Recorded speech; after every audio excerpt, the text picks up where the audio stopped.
Dollar. Dirt and money, no soul. Had to go and get it, ain't no time to kick it. Got a stack and flip for my foes. Dollar. Please tell me you can hear me. Don't turn your back and don't neglect me. Just let me know if you need me. Dollar. Let me watch out for my partners. Keep my money long, get my team strong. Let me run away from my problems. Yo, what's good, original crew, man? We're back. Hey, man, we're back. We got rotten mango for today, man. Sorry, y'all. We're behind. But it's not our fault. We're back with another episode of Mackenzie and her shenanigans. Today's video, we got Gay for the Stay. And whoa. And choo-choos run on her. Not choo. Inside Mackenzie's dating. Prison dating life. Yeah. Sorry, y'all. Y'all know how we normally do. Mm-hmm. We let Rotten Mango's let her get hers, you know what I'm saying? Then we come back week later, but now it's gonna be 2 weeks we behind, you know what I'm saying? YouTube put us in timeout jail for a week, and so we wasn't able to upload. But we had everything already scheduled for y'all, but they said forget y'all, and so you know what I'm saying, we've been locked out from doing anything. So it's not our fault. We got hit with something that we don't understand why we got hit for, when what we got hit for is reacting to a creator and the content they do and show several times, 1,000 times over, and YouTube told us they don't care. Basically what they said is they don't care. It was about what we posted, and what we posted was against guidelines. And we explained to them, hey, this person still got... They were like, basically, the guidelines waiver depending on the creator. Basically, in legal terms, basically they said the guidelines waiver depending on who the creator is. We argued with them for 3 days about it, and we just said, you know what, bump it. I thought YouTube was an even playing field, but in reality, we all know YouTube has never been an even playing field. So, sorry, y'all, but we're back with it, man. You ready? Back. Yeah, I'm ready. Let's get it. Bada bing, bada boo. Some of the best advice you'll hear in life is sometimes the most simple advice. Don't go to prison. But apparently, not all advice is worth taking. And sometimes, or like all the time, it's completely unavoidable at that point. But if you are to end up in a prison, the Ohio Reformatory for Women in Marysville, Ohio, is probably one of the better options. One reporter who's been inside, she says it's more like a college campus. And instead of housing students, they're... It do look nice in there. Did you see the Did photo? you see it? That's... for Women in Marysville, Ohio, is probably one of the better options. One reporter... I'm gonna tell you, a lot of people don't know. This look like typically like a Let me see the next community college campus. It look like or like a high-end trade school type. You know who's been inside... Look at that. That's nice. I've been in places that look worse than this, and it was just in high school and junior. No, I was really getting in trouble in junior high more than high school. Yeah, them early teenage years. I've been sent out to alternative school and stuff, and the walls are way more whiter than this. Wasn't no colors in there. We sitting in little cubbies, the scribble, paint chipped off, and we sitting in little cubbies like this all day for 8 hours straight, sitting straight like this until they tell you, hey, we got a cold tray for you. I swear. We got y'all cold trays. Go they up there, get your cold trays in there. Boy. Did they say cold trays and they was just cold and you was like, we got y'all cold trays. They didn't say cold trays. It was a bologna sandwich with some fruit, with a cup fruit. Y'all didn't even get what the other people got. We weren't in the same schools. Oh, it wasn't even like alternative schools in a whole different building, a whole opposite side of town. I wouldn't know. We over there in the little cubs eating each cold fruit, each cold bologna sandwich with some mayonnaise or some mustard. Dang. And that's what we got y'all cold trays for you. And so that's what you had for lunch. I can't even remember breakfast because I don't think it would have took one time for me to go, and I kept going. Back. I kept going back. Yeah, it seemed like you liked it. Nah. But my school system, once you was on that path, you was on that path, and that's how they labeled you on that path. And then Or you got pat down search. Come on out into the hallway. While you in the hallway, they're going through your books. They're going through everything every day. Take your shoes off. We got to check your shoes. We check your socks. We got you spread it out like this. I'm 12 years old, already getting treated like they got colors. Nice. They got color in here. I like the color. They got to sit around. They can communicate with each other. Who whispering? You quiet, bro. She says it's more like a college campus. That and instead of is. housing students, there's dorm rooms with women that are classified by their charges. You've got units. They call them cottages. They don't even call it units. Cottages for the 4 lifers. They're in there for life. You've got cottages for the people that are coming in and out. They've got a lot of programs in the reformatory that I have honestly not seen being offered at other prisons. I ain't gonna lie, them bum beds don't look good, though. I ain't gonna hold you. That's one thing. I done heard cousins and everybody, them bum beds ain't comfortable.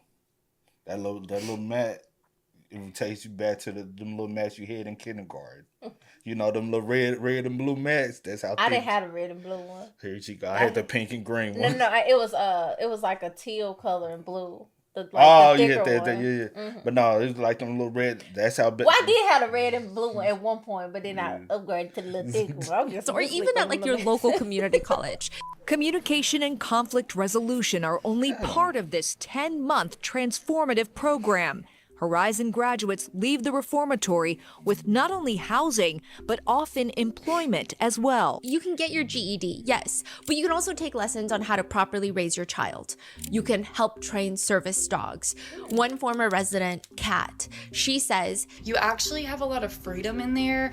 There's a track, you've got a volleyball court, a basketball court, a softball field, a gym, you've got school. There's a lot of buildings and you've got a lot of free reign to kind of go and do. If you're not doing that, you just go walk the track, sit on the yard. There's like tables, or you're watching TV on your bunk, you're on the phone doing video visits. That's crazy. Wow. it sounds like a summer camp. It sounds like a summer camp. It does. That's easy, bro. That's easier than I've been in summer camp. I've been in summer camp a lot. Yeah. That's easier than summer camp. I'm talking about summer camp in the hot woods, in them cabins, on bunk beds, and you hot. Yeah. You ain't nothing but the little fan in the wall. There's dang, I was about to say something. That's light work. What I went through, even as a kid, ain't even like this. We know that. They were trapping in that mug and everything. You can't wind down, pat it. Man, ain't no, y'all can talk amongst each other. You talking about walking on the track, bro. We couldn't do nothing but sit there. Your brain is already going crazy. In the reformatory, they offer 3 different yard time slots in a singular day. So you've got the first, second, and third yard. And this is a lot. Like most people, they'll maybe get yard time once a day. And that's if they're really lucky. They have 3 yard time slots. One's really early in the morning. The second is in the middle of the day. Then there's one at the very end of the day. Interestingly, it's not even as bad as PE class in high school because you can't opt out of that. You can technically opt out of yard time in the reformatory. If it's too hot, if it's too cold, or for whatever reason you just don't want to be outside, you can opt to stay in your room. A lot of people will stay in their rooms because they don't like the weather outside. There's no point in going out because when you come back in, there's no AC in the building, so everybody's sweating. They say it does get really bad in the summers. Like you'll stick to your bed in the summertime, but you can buy fans in the commissary. But it's that hot. Now, for some people, though, it doesn't matter the weather. They're going out for yard time because yard time is game time. Residents remember there will always be a few girls out at yard time who've got full face of makeup on. They've got gems in their hair. Each gem is like $15. You have to buy it. They have curled hair. You can get a curling iron. They look like they're going to the club, just walking around yard time. It's like walking around Rodeo Drive. Just walk it. Yard time is also, however, one of the few times throughout the day that inmates can be in the sun. So I get it, right? Get fresh air. It's also hugely psychologically beneficial. Plus, yard time serves as the main flow of information between cottages. This is very likely the place where people start whispering about people they've met inside, who just came into their cottage, or sometimes they're whispering about the show that they just saw. because there's TVs in the common areas. And there was this show that was playing on there. It's like one of those investigation discovery shows about a true crime case. And they said one episode was detailing how 17-year-old Mackenzie Shirilla drove a car into a building at nearly 100 miles per hour, killing her boyfriend Dom and their friend Davion. You know, that case, who also happens to be their fellow inmate. The one that's walking around looking like she's going bar hopping with a full face of makeup at yard time every single day. That one killed 2 people. And now one former inmate says, you know, she's actually in the bathroom getting trains run on her. What? This is everything that has happened since Mackenzie Shirilla was imprisoned. Inmates have come out to talk about her dating life, what she's been doing, and if she's showing any remorse. And this is going to be a full update on some of her released jail calls, as well as her new appeal. But do y'all believe all these inmates, though? I guess, you know, some people are like, ooh, juicy, entertain. You know, they be entertained by things. So, but the only some people. Oh, you keep finish. I'm gonna say some people, they don't even care if it's true or not. It's just the fact that. Only reason why I say that is because I know so many inmates. Yeah. And they lie a lot. Yeah. All the inmates I know. I'll say this. I know a lot. It may be like some truth to some things, but maybe you just have to take things with a grain of salt. Because the best storyteller is somebody who ain't had nothing but time to come up with a story. Yeah. And what does an inmate have? Nothing but time to come up with a story. Yeah. You get what I'm saying? Like, because I know a lot of inmates, and the motherfuckers lie a lot, bro. And I'll be like, bro, I can't tell what's the truth from you and what's the lie at this point. You know what I'm saying? And some people come out, they still be institutionalized. Mm-hmm. And then some people, you know what I'm saying, I guess it's different levels. Mm-hmm. Everybody experiencing in prison is going to be different. Some people, it's just another rodeo. Some people, they be scarred for life. So, again, just, I don't know. I know people who've been in there, who was in there for 25 years, 25, 30 years. I know people who only did 2-3 years. Mm-hmm. So, it's just, boy, I ain't gonna hold you. The ones that go in there for like 25 to life, that came home and I've been around, their whole demeanor be different than ones that go in for 2-3 years come home. Mm-hmm. The one that go in for 2-3 years come home, they come home like they scarred.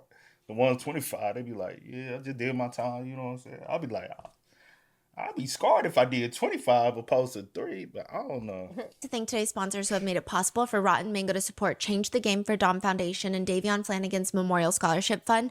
Both GoFundMes are run by the families of the victims, and we're going to include those, plus all the information regarding Dom and Davion's law, which aims to update Ohio's Son of Sam laws in order to prevent violent offenders from profiting off their crimes. It's going to be so pertinent in this episode. You're going to see why they want this to be introduced. All of these are going to be included in our show notes. This episode's partnerships have also made it possible to support Rotten Mango's team of dedicated researchers. We'd also like to thank our listeners for your continued support. As always, full show notes are available at rottenmangopodcast.com. Today's episode involves mentions of illicit drug usage, reckless driving, driving while intoxicated, self-exit, and possible domestic violence and trafficking, as well as heavy discussions of being in prison, as well as things that could occur in various prisons throughout the country. Mm-hmm. We did pull the FOIA for this case, and we went through tens of thousands of pages of text messages, detective incident reports, autopsy reports. We also received like 90 jail phone calls. It was like 20 hours collectively. There's just a lot going on. So we're going to try to break it down. This is actually part 4 of the 5-part series. So in part 1, we went over the crash itself and generally what people believe happened that night. In part 2, we break down the Netflix documentary, as well as we interviewed Rosie and Bubba and asked them a lot of questions that social media had. In part 3, we broke down the relationship, as well as covering internet rumors, conspiracy theories that people have about Mackenzie's relationship with her parents and whether or not people believe that it played a role in all of this. In this part, we're going to cover the jail calls, the alleged prison girlfriends, the trial, the appeal. And in part 5, we're going to break down the entire 31,000-page document of text messages between Mackenzie and Dom. So with that being said, let's get into it. I went down the rabbit hole of figuring out whether or not women's prisons really is similar to Orange is the New Black TV show, because that is what everyone kept saying. Like, is it similar?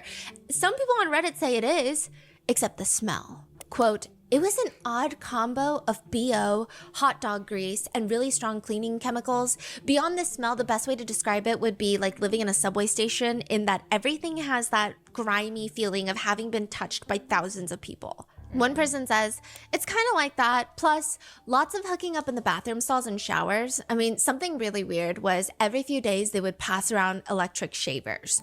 There was one for each bunk, and there would be a line of girls trying to use these old shavers to dry shave their legs and pubes in the bathroom. Some of them would flip them and use the non-cutting side as a pleasure object on other people.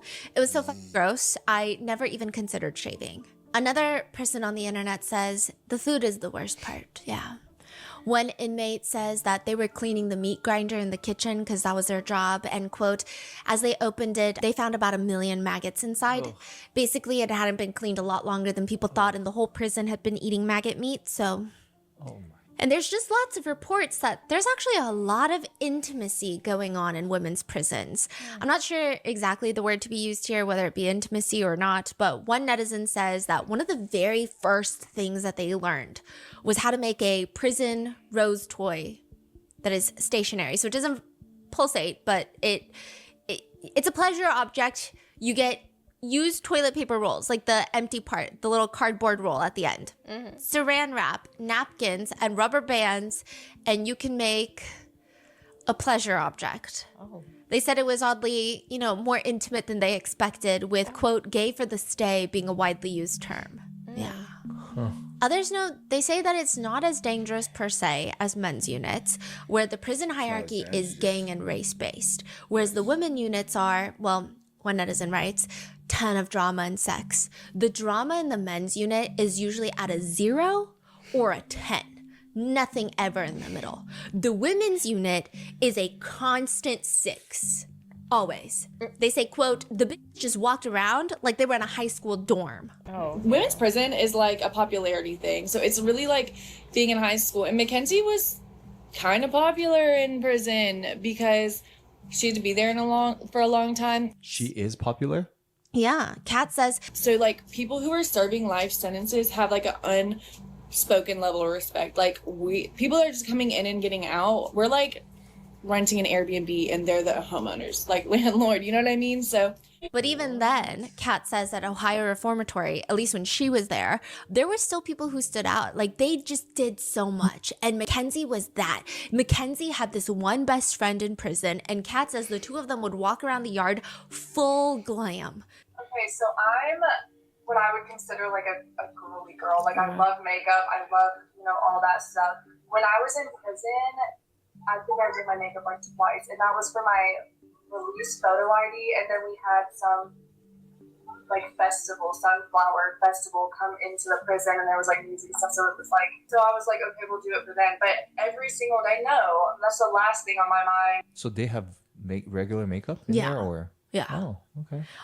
Yeah, I think it'll be like more on the cheaper side, like that cheap, like the cheap stuff, like you get your kids.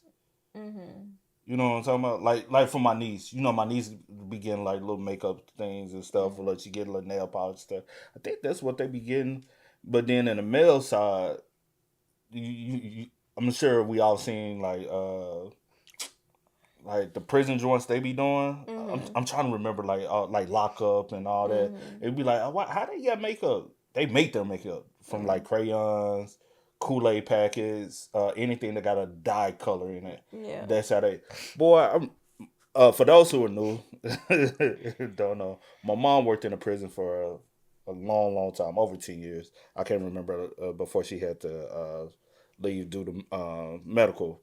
And almost every day my mom used to come home and tell me stories.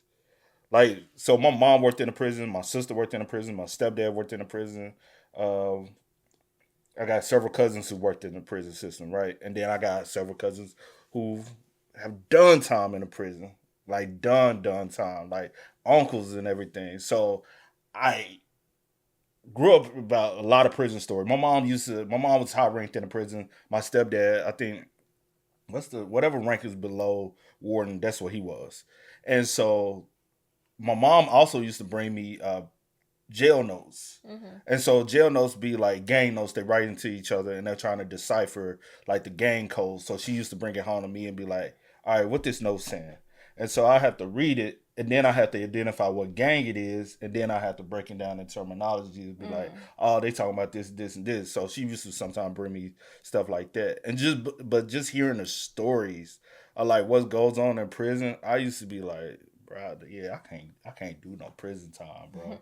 And like one of my cousins, I always say this because my mom also used to tell me women prisons are 10 times worse than men prison. For one reason why they say, like she said, like they said, the drama. There's always chatty drama.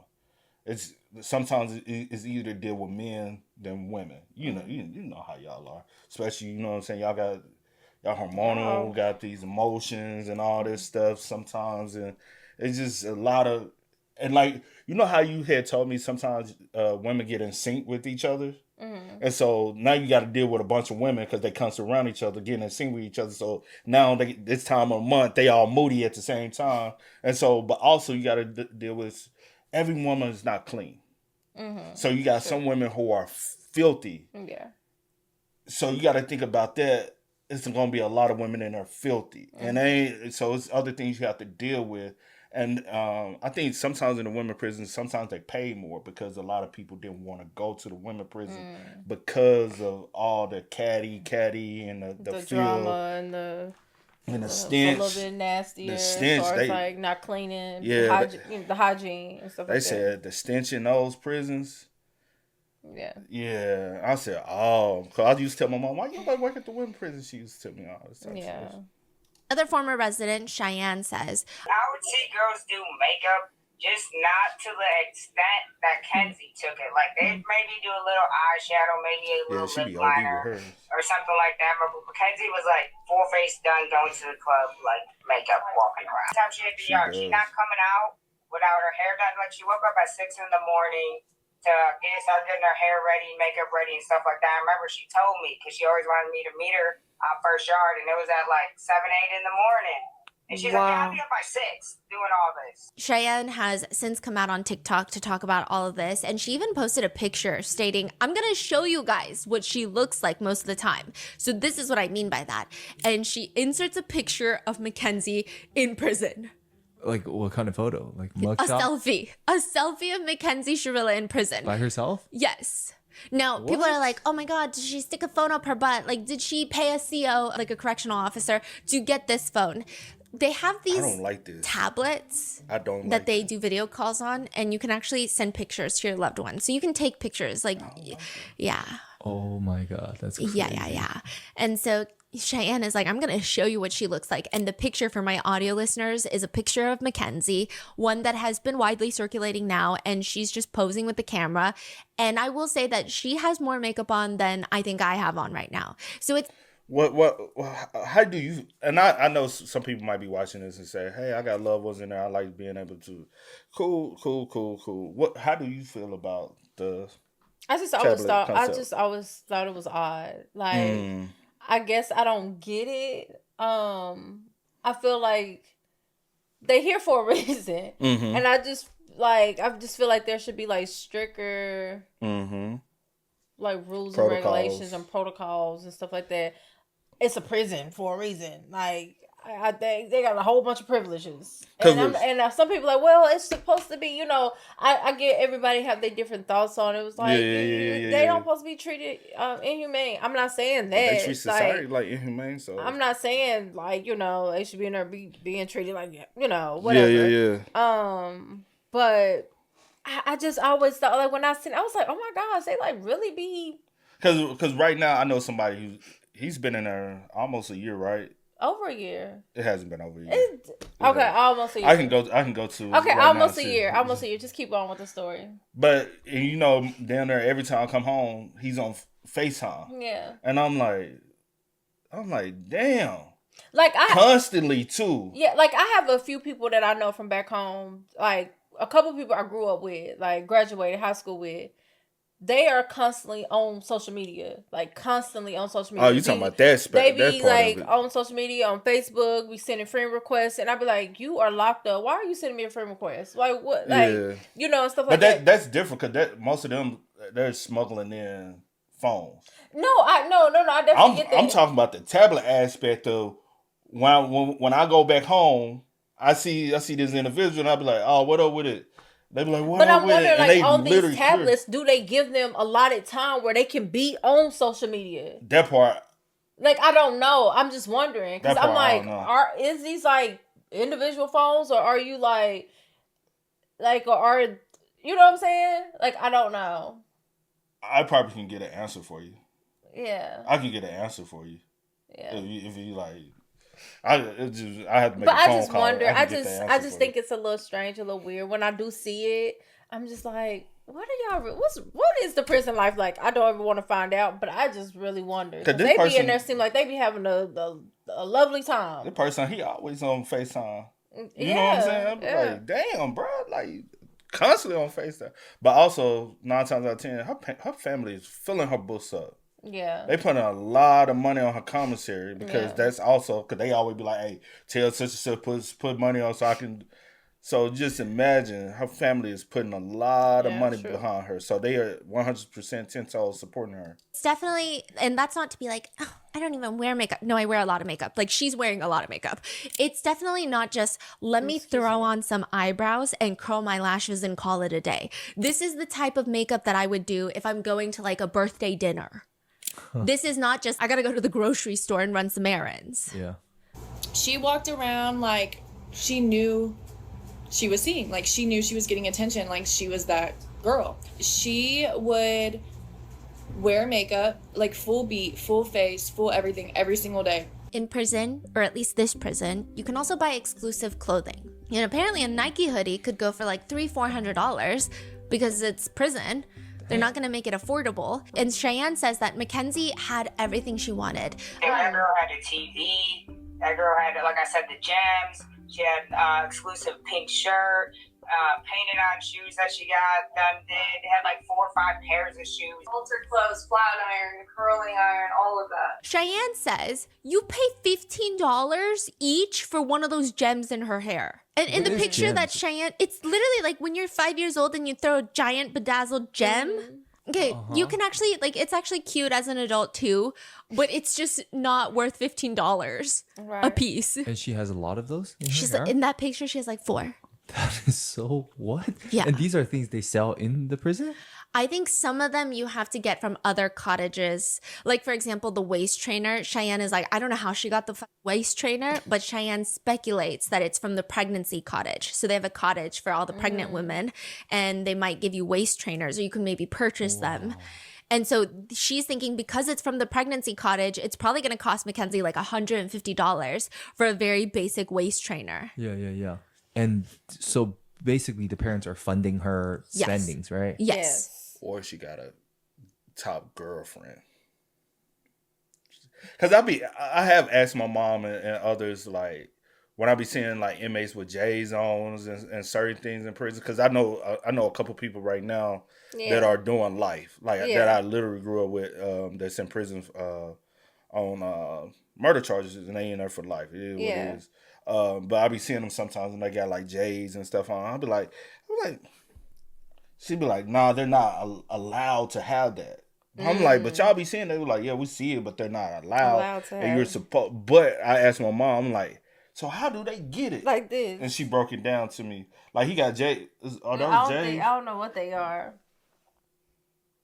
Nah, those look like those are not like legit. Oh, okay. But I can show you one right now. He got J's on in his photos, but and he been in prison longer than him though. Oh, okay. But so he might got a little rank. He been in there since I think 18. Most of the people I know that's in prison right now since they were 18. Yeah, and they've been in there for quite a while. They're a little older than me, but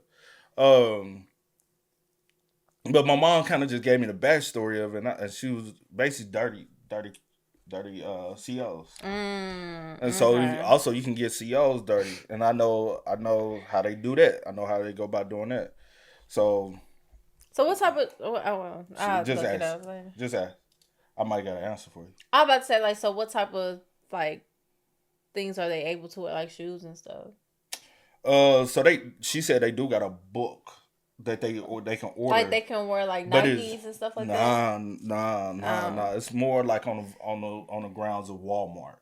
Oh. Okay. So those type of kicks. But if you see them with Nikes and stuff on, from my mom telling me about this stuff, because my mom, again, she was ranked up in the prison. Before she left, she was like a counselor inside the prison, where she has one-on-one conversations with the inmates and try to help them parole out. But she started off as a CO, so she climbed the ranks. But no, they have a book that they order stuff out of. Gotcha. And don't let an inmate tell you that they little concoctions they be mixing up. That shit don't be good, bro. I ain't gonna hold you. I've tried some of them, especially when my cousin them used to come home, especially when they're in high school. They used to tell me, "Oh man, this was fire and pretty." The honey bun and the Snicker bar melted on the honey bun is not good, bro. I don't know why y'all be hyping it up. I'm like, no. The peanut butter on it, no, bro. Stop. Wow. She's wearing all of that. And according to Cheyenne, Mackenzie is doing line dancing every night. She's going to go learn dancing every night. And she's just in one of the best cottages of the facility. So I asked her what cottage she lived in. She was like, Wheeler. That's crazy. Like, Wheeler has like flat screens, actual couches, rooms that you can close your door because it was like an open prison, so you just had bunks everywhere, like little cubicles of bunks, open, like anybody could walk in there. But Wheeler wasn't like that. Other cottages, it's just like bunks out in the open. Yeah. Wheeler, it's like a dorm. You can close the door to your room. Yeah. But how does she end up there? Is it just by luck, by chance? Usually it's for lifers. Okay. Yeah. Kat says the widely circulating comparison online about Mackenzie is pretty accurate. I do say that she wanted to be like Regina George. I mean, just the way that she did her makeup, the way that it was like she was going out to a club or something, she thought she was going to be famous or photographed. She would wear her clothes altered so they would be form-fitting, and she would make fun of people who had less than she did because she was well taken care of inside prison. Her mom was super kind of made it like a cupcake camp for her in there, like very cushiony. She had everything like that we could have and more in prison. Yeah, they said that Mackenzie would go behind people who are bigger in size than her and like mock them about their size by doing hand gestures like this behind them in the yard. But one of the more enlightening things to come out of all of this is stories of Mackenzie in prison, that she has, quote, gone gay for the stay and has been having trains run on her in the bathroom. That's the exact verbiage that people have been using. I'm actually not even entirely sure what that means. I mean, I am to some degree familiar with what it means to have a train run on somebody, but I'm not sure in this context, in the prison context. Cheyenne says there's just so much dating drama inside of Ohio Reformatory. Girls always have a new girlfriend in there, like every other day. Like, somebody was somebody's ex every day. This girl was talking to this girl every day. It's just how it goes down in there because it's boring. You don't have anything to do in there, so you just fill your time with anything, honestly. Which is kind of how Cheyenne starts dating Mackenzie. Okay? Or at least that's what Cheyenne says. Now, to fully understand this, let me break it down. According to internet rumors and former inmates who have come out to talk about knowing Mackenzie in prison, which, side note, many of them actually have been coming out before the Netflix documentary to share their story. So it doesn't seem like these people are just coming out now because the case has gone viral again and wanting to get TikTok famous. They've been talking about it for a while. Mackenzie. Yeah. Okay. So to break it down, according to Cheyenne, Mackenzie has this best friend in prison named Jasmine. These are the two that walk the yard, gems in their hair, full makeup. Her and Jasmine, okay? Jasmine did a lot for Mackenzie, apparently. Mackenzie was allegedly making hooch alcohol in prison, and a CO came in, found it. Jasmine took the fall because Mackenzie had an appeal coming up, so Jasmine wanted to take the fall for it. Anyway, Mackenzie is besties with Jasmine. Jasmine is dating another inmate by the name of Juice, who has also come out and has started making videos about this. So Jasmine and Juice are dating, and Juice is really close friends with Cheyenne. And near the end of Cheyenne's stay, Juice comes up to her and is like, hey, Mackenzie thought you were cute since you first popped out. She already has like a little nickname for you. She calls you Fro. So Cheyenne was like, when I was in prison, I had this huge fro because, you know, there's not like, you can't really get your hair done, right? And Cheyenne's like, I'm like, all right, bet. And she was like, well, Mackenzie said she wanted you to meet her on the next yard. So Juice is like, Cheyenne, Mackenzie thinks you're cute, wants to meet you at the yard. She's got a nickname for you. She calls you Fro. Cheyenne says she never really felt inclined to talk to Mackenzie ever because she just gives off full Regina George vibes, just mean girl radiating off of her. But now she's intrigued. She's also, she admits, bored out of her freaking mind, just like losing her mind, going bonkers in there. Okay, so this is like the most exciting thing that could happen. I go outside to hit the yard. I see her and Jasmine immediately walking because they're always out there. You can always spot them. And I walked to her like, hey, what's up? And she's like, what's up? Like, and I kid you not, the first thing she says to me is, you're top 3 on my hottest people on the farm list. I guess she calls it the farm. Apparently they hit it off, okay? Cheyenne is asking Mackenzie if they want to grab dinner, which sounds like, I mean, clearly it's rough in there. Like, Cheyenne and Kat have come out to say, like, it does get rough in there. Like, they're making it sound like a walk in the park, but it's really depressing. It's really rough. Like, you lose sense of agency. I get it. But also, like, it's not as rough as one might imagine. Like, I watched Prison Break, and, like, do you want to grab dinner doesn't really resonate with Prison Break. You get what I'm saying?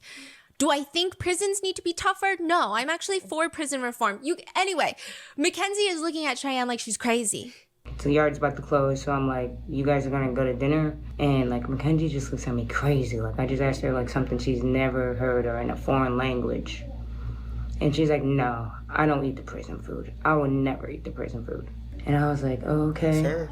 And she's like, yeah, I cook every single day. Like, every single day I cook. Mackenzie cooks? Yeah. Cheyenne says, cook? Yeah, exactly. Cheyenne's like thinking about it and she's going through it and she's like, that's actually a lot of money. Okay. So Cheyenne's breaking it down and she says, quote, everything's cheap in prison, but you have to buy every single thing to make it a meal. Like, say if you want to buy a pizza, you got to buy wraps to make the crust. You got to make pepperonis. You got to buy pizza sauce. You got to buy cheese. You got to buy a shredder for the cheese. So like, cooking every single day with your commissary, like, would be a lot because you only get a certain amount of commissary in there for like a certain time period. So cooking every day, you'd probably run out within like 3-4 days. But that's like a lot to do, especially every day, because like I said, you can cook it in a microwave. So you have to make everything separately. You have to get a microwave spot, which is like I said, 200 girls in like one cottage. And there's only 2 microwaves. So you have to get a spot like every day, go out there, prep for that spot, be ready. If you run out of time, you're out of that microwave, you can't finish the food. So you really have to be prepared for it. So it's really a lot. Anyway, the two of them start talking, flirting, okay? And when they would hang out, Cheyenne says she noticed a few things about Mackenzie that she's now sharing. One is that Mackenzie kind of seemed amused at the idea that some people call her Shirilla the Killer. So, okay, back to your intro. You're saying that everyone saw this documentary in the prison? They saw an ID investigation discovery episode. Oh. Yeah. That is so they say it's kind of interesting because when you first meet someone in prison, you ask them for their charges, right? Yeah. And then they like, and do I think this happens? Absolutely. I think the criminal justice system in America is completely forked. But everyone in prison is innocent, you know, most of the time, right? Everyone is innocent. And so what happens, Cheyenne was explaining that you learn about someone's charges. And then if you want to befriend them, you go and you call your mom and you're like, you got to Google this person and see if their charges match up to what's happening, right? So people know that people probably have a vague idea of Mackenzie Shirilla's crimes. And they probably hear her side of the story of like, oh my God, it was POTS, whatever she says.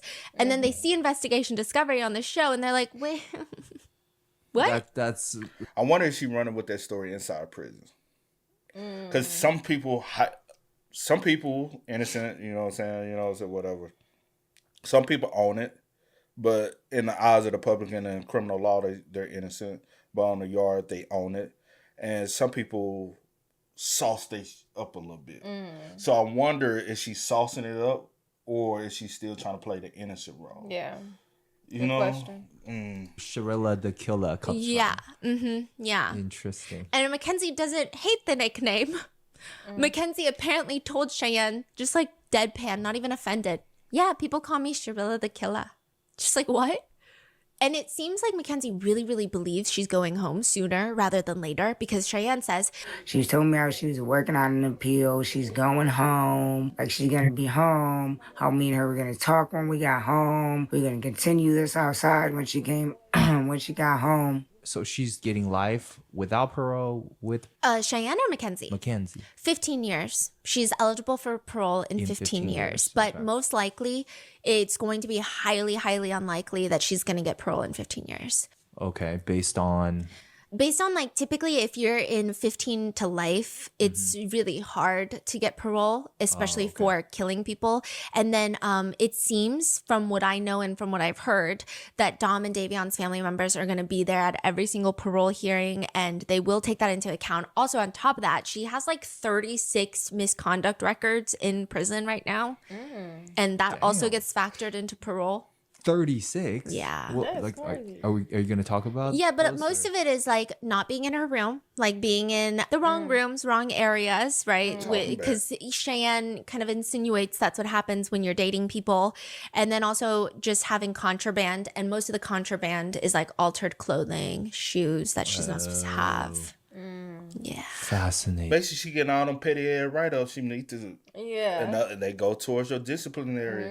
And then if you cuss out someone, they can write you like.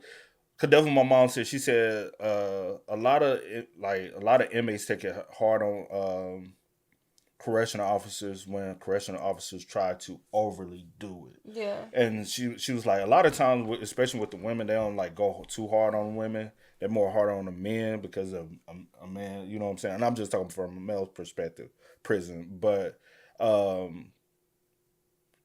Cause I don't know if some of y'all have seen a video where that man, in the inmate attacked the female officer and beat her up, and I not understand, but I'm like, just from hearing all the words and things, and I talked to my mom about it too. She was like, from a CEO perspective, and I know how people look at it on the outside, but outside rules and prison rules are not one and the same. Yeah.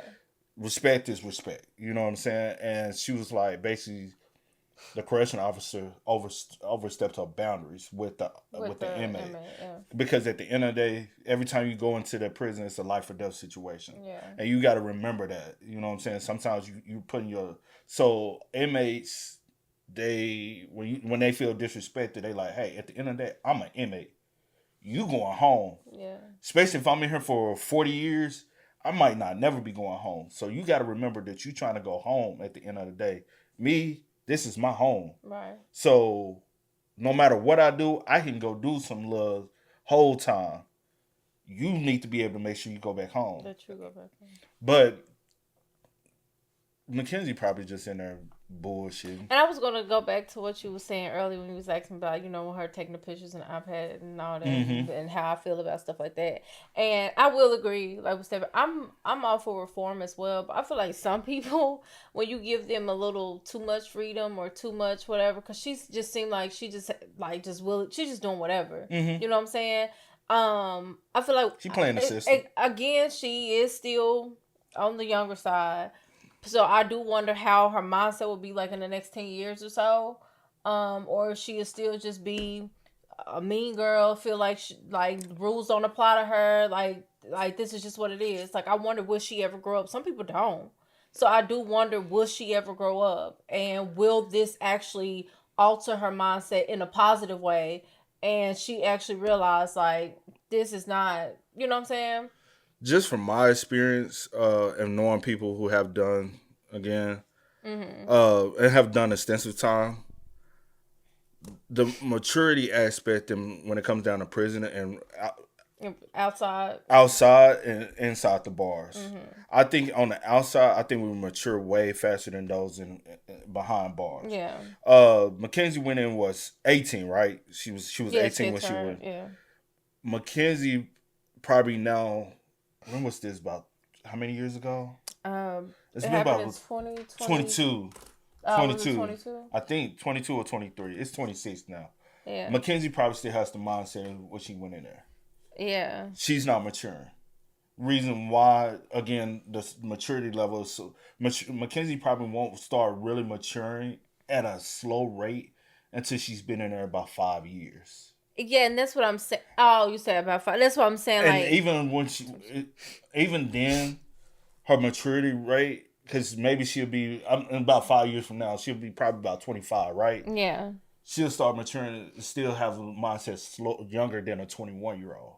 Mm-hmm. Because it's just she'll be a prison mature, but not society 25-year-old mindset. She'll be like, hey, I still want to party, you know, like a mindset of a 20-year-old. Yeah, so it happened in 2022. I think she went in at 2023. Yeah. But yeah, so that's why I'm like, I just wonder, like, in the next 10 years, how her mindset will be. I think she'll still be very immature.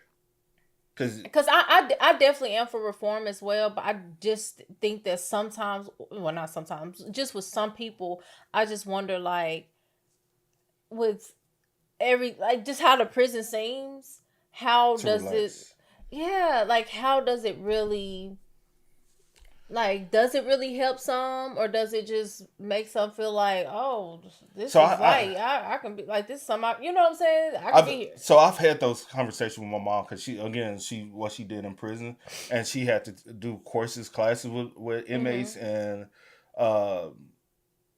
she said on her end, from working inside the correctional facility, she doesn't think the correctional facilities put things in place for inmates to properly reform, but they do have those classes. She's like, she doesn't think they help, and she says she does believe in prison reform. Mm-hmm.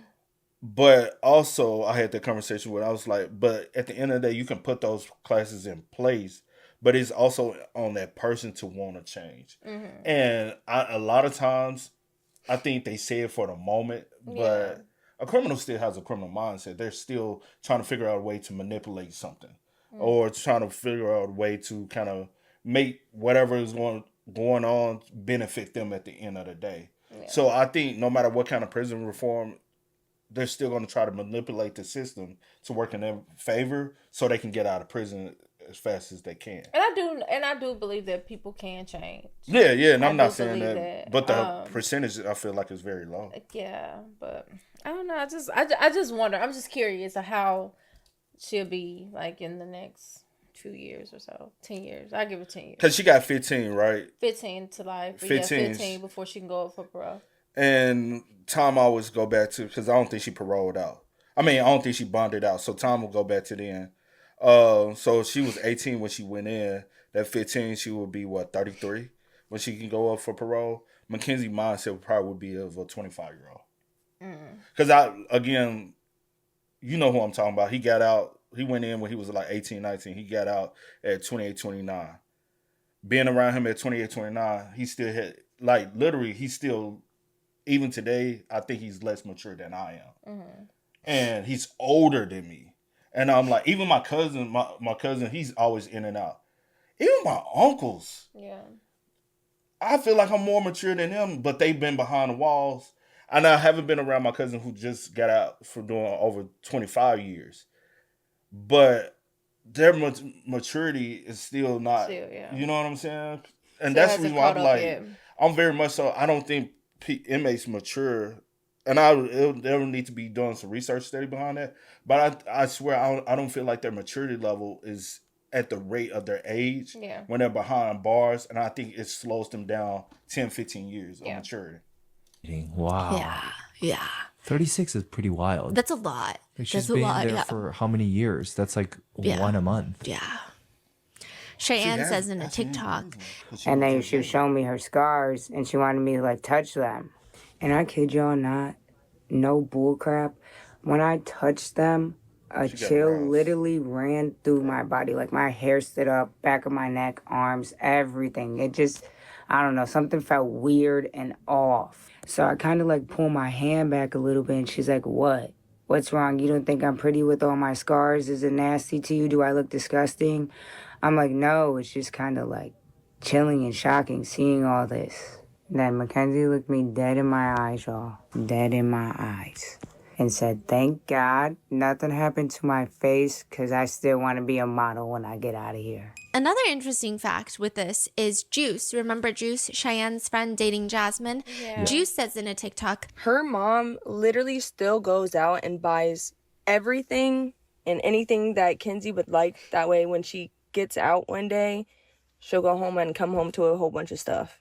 Yeah, apparently her mom goes out and buys stuff and like puts it in her room. This is unbelievable. And this seems to be a very consistent thing people have been saying, that Mackenzie acts like she's getting out soon. Kat says, Mackenzie walked around like she was going to get out soon. Like, she had no worries. I'm sorry, if I just got a life sentence, girl, I'm stressed. No, couldn't tell. Walked around with her head held high, would cut her little crop tops, would walk around with hickeys on her neck, because that's just what girls do. They get in there and go gay for this day, whatever. Living in a fantasy world, like still striving to be that it girl in prison that got her to be in this position in the first place. Like, influencer, all that, but like, baby girl, those days are gone. I told you she walked around like she always, like she was getting out. Well, it is what it is. Like, it's fucked up, but she did not walk around remorseful. She walked around like she was still in the free world or like still in high school, and she was a mean girl. Like, you could see she looked down on other people, like laughed at people, would talk about people, which at the end of the day, no one really in there gave a fuck, because we're looking at her like, you're laughing and looking down at people, but you're gonna be in here for the rest of your life. And we're getting out and going home. And the girl that I saw didn't look sad, didn't look depressed, was very almost, like I said, happy-go-lucky. Like, didn't even seem like she realized she was sitting in prison. but she is sitting in prison. She is, which is exactly why we have so many jail calls. At the beginning of each call, it says in an automated tone, "This call is not private. It will be recorded and may be monitored.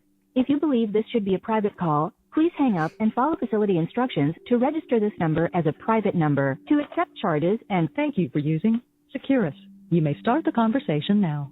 Also, you can't just like get private phone calls. Typically, that's reserved for attorney-client privilege. So it's not like, oh, I just feel like this should be private. No, it's not going to be. There's a lot of normal conversations that you would expect from someone in jail. Mackenzie is telling her mom all the things she's been doing. She's been making oatmeal in her room. Yeah, I think I'm going to make some oatmeal when I go in my room. But Oh, I feel like I just eat all day. How many packets of oatmeal do you have? I have 3. I don't know if I should order more commissary or not. I think after I get off the phone with you, I'm going to go order some com. Just order it. She says she's reading all the Harry Potter books and all she does is eat. There's not really much else to do. Her literary review of the first book in the Harry Potter series is, quote, good as fuck. I don't know. I'm not even going to sleep for now, and I'm almost done with this book. It's getting good as fuck. I want to keep reading it so bad, but, like, I have to wait. She says... And it's crazy, because I remember being in elementary school and being like, damn, these Harry Potter books big as fuck. Like, who the fuck is them? Now I'm reading them. You got shit else? Oh, and her hair is getting softer.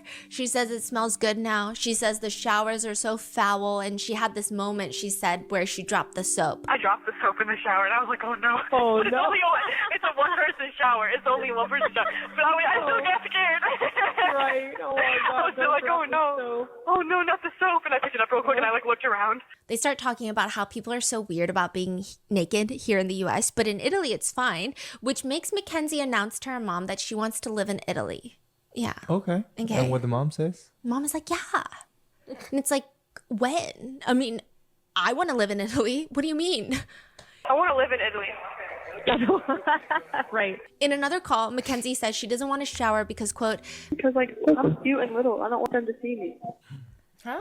Which somehow segues to Natalie asking about Mackenzie's butt, and Mackenzie informs her, oh my God, they're going away. I don't know what's going away. How's your butt? Oh my God, they're going away. But I have a pimple like right on my bone, my butt bone. So just like lots of very casual conversations. In another call, she's talking about how long her hair is getting. She says, my hair is so long, I could braid it if I wanted to. You should braid it. This is Natalie's tone for everything. Oh yeah, you should braid it. Oh yeah, you should eat. Oh, that's good. Yeah, you should braid it. I'm not talking about my hair on my head. Oh. I'm talking about my leg and my coochie and my armpits, actually, but I'm mainly talking about my legs. Right. And it's so, like, What weird. is going I mean, on? even if that is what's happening, I just can't imagine telling my mom Yeah. that my hair down there is getting so long I could braid it. It's an odd conversation. In another call, she mentions how she's scared to shower because... Yeah, this is really orange and new black. I'm like the prettiest person here. Like, I feel bad even saying that, but like...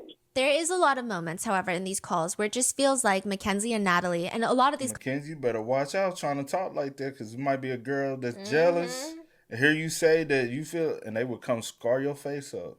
conversations, most of them are with Natalie, it feels like they're out of touch with reality and what they can't grasp what the reality of their situation is. There's one moment where Mackenzie and her mom are talking about a friend of Mackenzie's, and Mackenzie says, "Oh my God, why would she go to jail again? What is wrong with her? She's bad as fuck, like badass little kid." She needs me. She needs me as a friend. I'll keep her out of jail. Yep. What is happening? This is a recorded phone call from jail. How can you keep her out of jail? You're on trial for murder.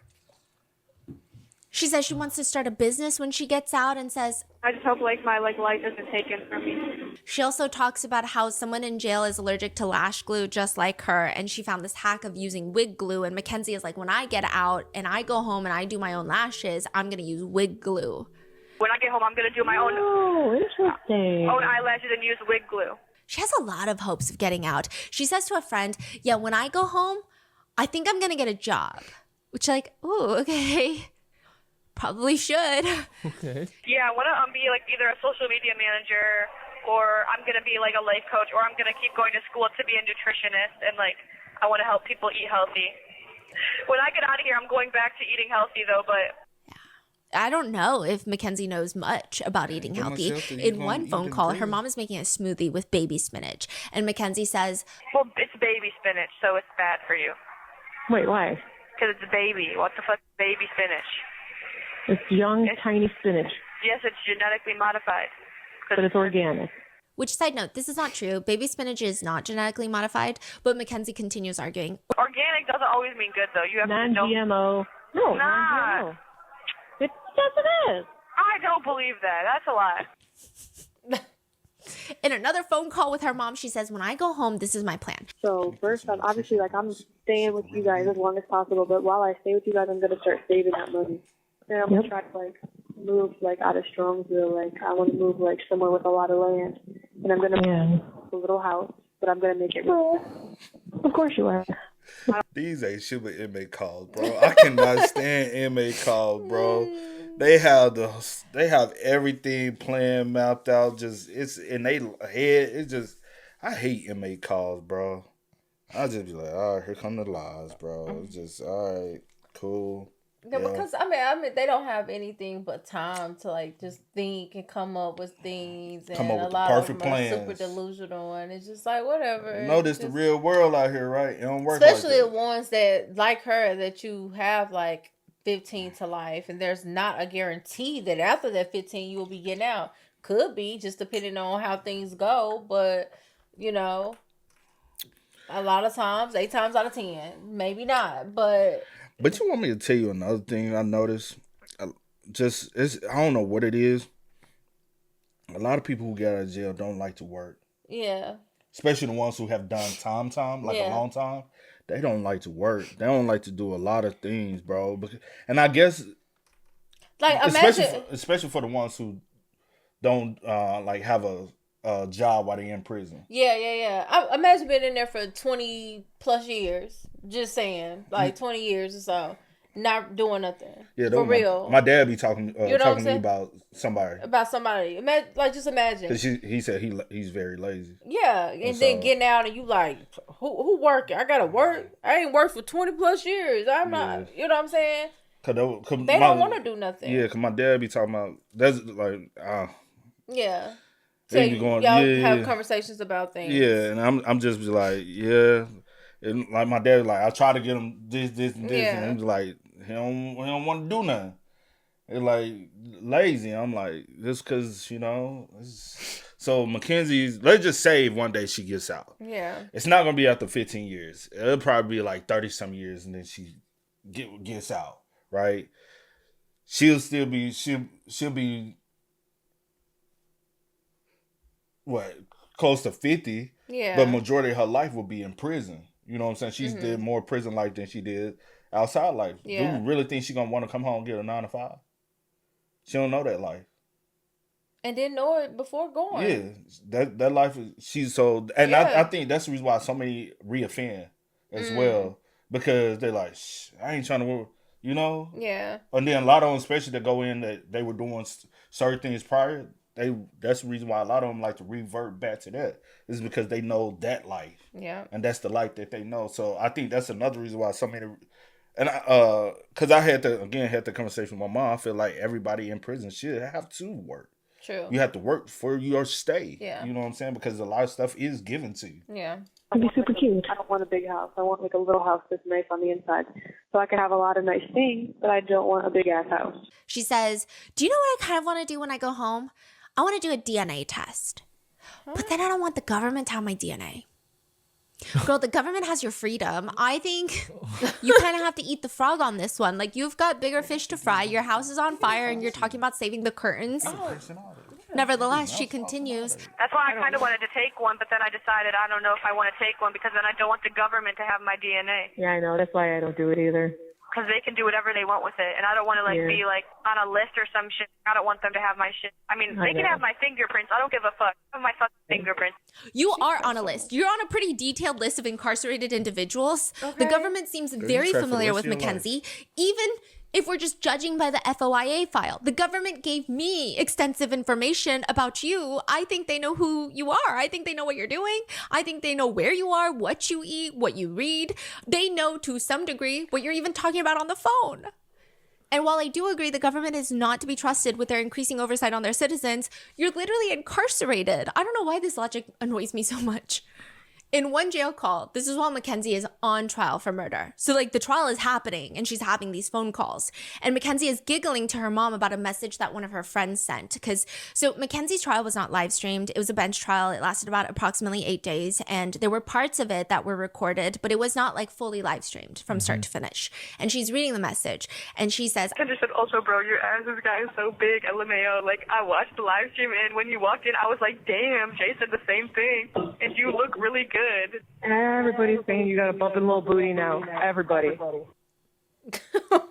I do work out, and like my butt got fat as fuck. Like I don't even know how to like. I can't even tell you. Like everyone always tell me my butt fat as fuck, and like my butt was cute and little before, but now it's yeah. They gonna tell you that in prison, girl. They want to grab on it, smack on it. Yes. Every girl, they gonna tell you the same thing a dude tell you. You got a flat back, but girl, that thing thangin' back there. Come on, bro. Like, what are we talking they about? trying to be the one that say they were with Mackenzie. It's a concert. fat and cute.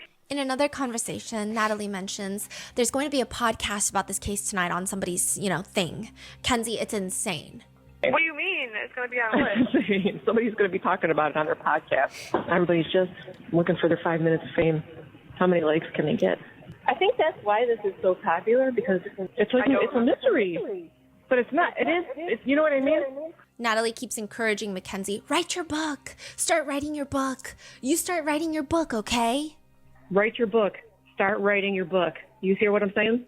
In that same I don't like that. And that's the reason why I am for the family of the victims, because they're trying. They try, because her parents are already trying to get it set up where she can be financially well off. She's saying, go ahead and write your book, write your tell-all book, because then a publishing company, everything about her life, she'll be able to tell her own story. Trust and believe. A booking company or publishing company will 100% pick it up. They will pay millions of dollars and they will sell the hell out of her story. And if it's a good book, a lot of people who watching this right now will go and buy their book. I ain't saying everybody. I'm saying there's a lot of people will be like, I'm gonna go buy their book just to see her point of view. Knowing she gonna, Dash conversation, Mackenzie asks her mom, how do you spell eventually? And her mom stops halfway. She's like, E-V-E. And then she's like, hold on, I got to type it out. Maybe neither of them should ever write books. Maybe they should read a book first. But it appears, if not books, maybe modeling. Mackenzie says, I have this feeling that something's going to happen with all these people reaching out. So she's getting a lot of weird guys reaching out and producers reaching out. Producers probably trying to get her for a documentary. And then guys probably lying, saying they're producers just to get in contact with her. I wonder, did Mackenzie get paid for the Netflix doc? I've been wondering that as well. Because to even bring her on the Netflix doc, typically with like Netflix docs and stuff like that, they don't get the person.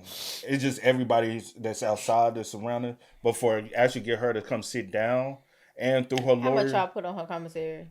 That's what, how much did y'all put on you know what I'm saying? Bro? That's probably why she. Or did y'all extra boost the family pay and the family? Or something, yeah. Cause they be like, oh no, we never pay Mackenzie. Oh, okay. Y'all didn't put on her commentary? No, we never put anything.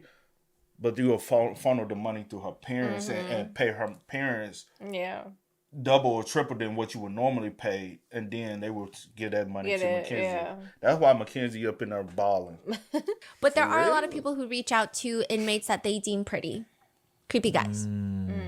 But she is like, this must mean something. Like, you remember that one guy who got arrested for murder? And he became like a model because he was just like, everyone was like loving his mugshot. So she thinks something's going to happen. And Natalie is like, yeah, and these men, you know, these people are paying money to talk to you because you have to buy stamps to send letters. And Mackenzie says, as they should. What is happening? Wow. Yeah. Wow. But Natalie, I was losing my mind. There were so many times he was like, are you okay, babe? The mom and Mackenzie both are kikiing over. Yes, hypothetical imaginary scenarios that will never happen. And they're kikiing over it. Yeah. And it's like. And then giving the context of what's going on. This is not real. For the mom to say, no, these men are paying money to talk to you. What? Yeah. Natalie keeps encouraging Mackenzie to write her book because, quote, start writing your book. So nobody can like twist or use things, your feelings that you say in a weird way to fit their growth narrative kind of thing. In another call, Mackenzie is ranting. Yes, that shit is just irritating as fuck. Like, they're acting like I killed like 85 people. Like, I didn't kill nobody. And while all this is happening, Natalie encourages her, save the world. While you're there, go to school, right? Do what you got to do. You know, maybe you should go into freaking law school and fix the system. Because what the fuck is this? I don't want to do math and stuff like that, though. I don't think that that's involved with I would, but, like, I don't know if I want to, like, take the time to do it because it's, like, a lot of work. But you have time, right? And you are an amazing arguer. You know what I mean? You know how lazy you gotta be to say, I don't want to do the time, put in the time of work to do all that when you have nothing but time. You know how lazy that is. What are you talking about? Taken from a guy who went to college to get a degree, and work like taking classes 18 hours, working 3 jobs. Boy, my half of the time I'm running around. He was coming or going. I was like, God. Boy, all over the place. Couldn't keep up with nothing. Working half of the time. I'm like, and on top of that, trying to DJ and party on the weekends. Didn't know what the hell was going on in life. You talking about, bro? You ain't got nothing but time. And you are an amazing arguer. You know what I mean? Because you're based on facts, and you tell people what it is, and you don't stop. People need that. Think of how you defend people that have been wronged, Kenzie. They need you. But one particular jail call that has been going viral is of Natalie telling Mackenzie, Kenzie, it's on the Today Show. What? Girl, I'm telling you, they're about to get ready for the biggest plot twist of the century, right? What? What did they say about me? No, it's not on the TV. It's just online, and they're just reposting the story, but that's okay. That's okay. Right?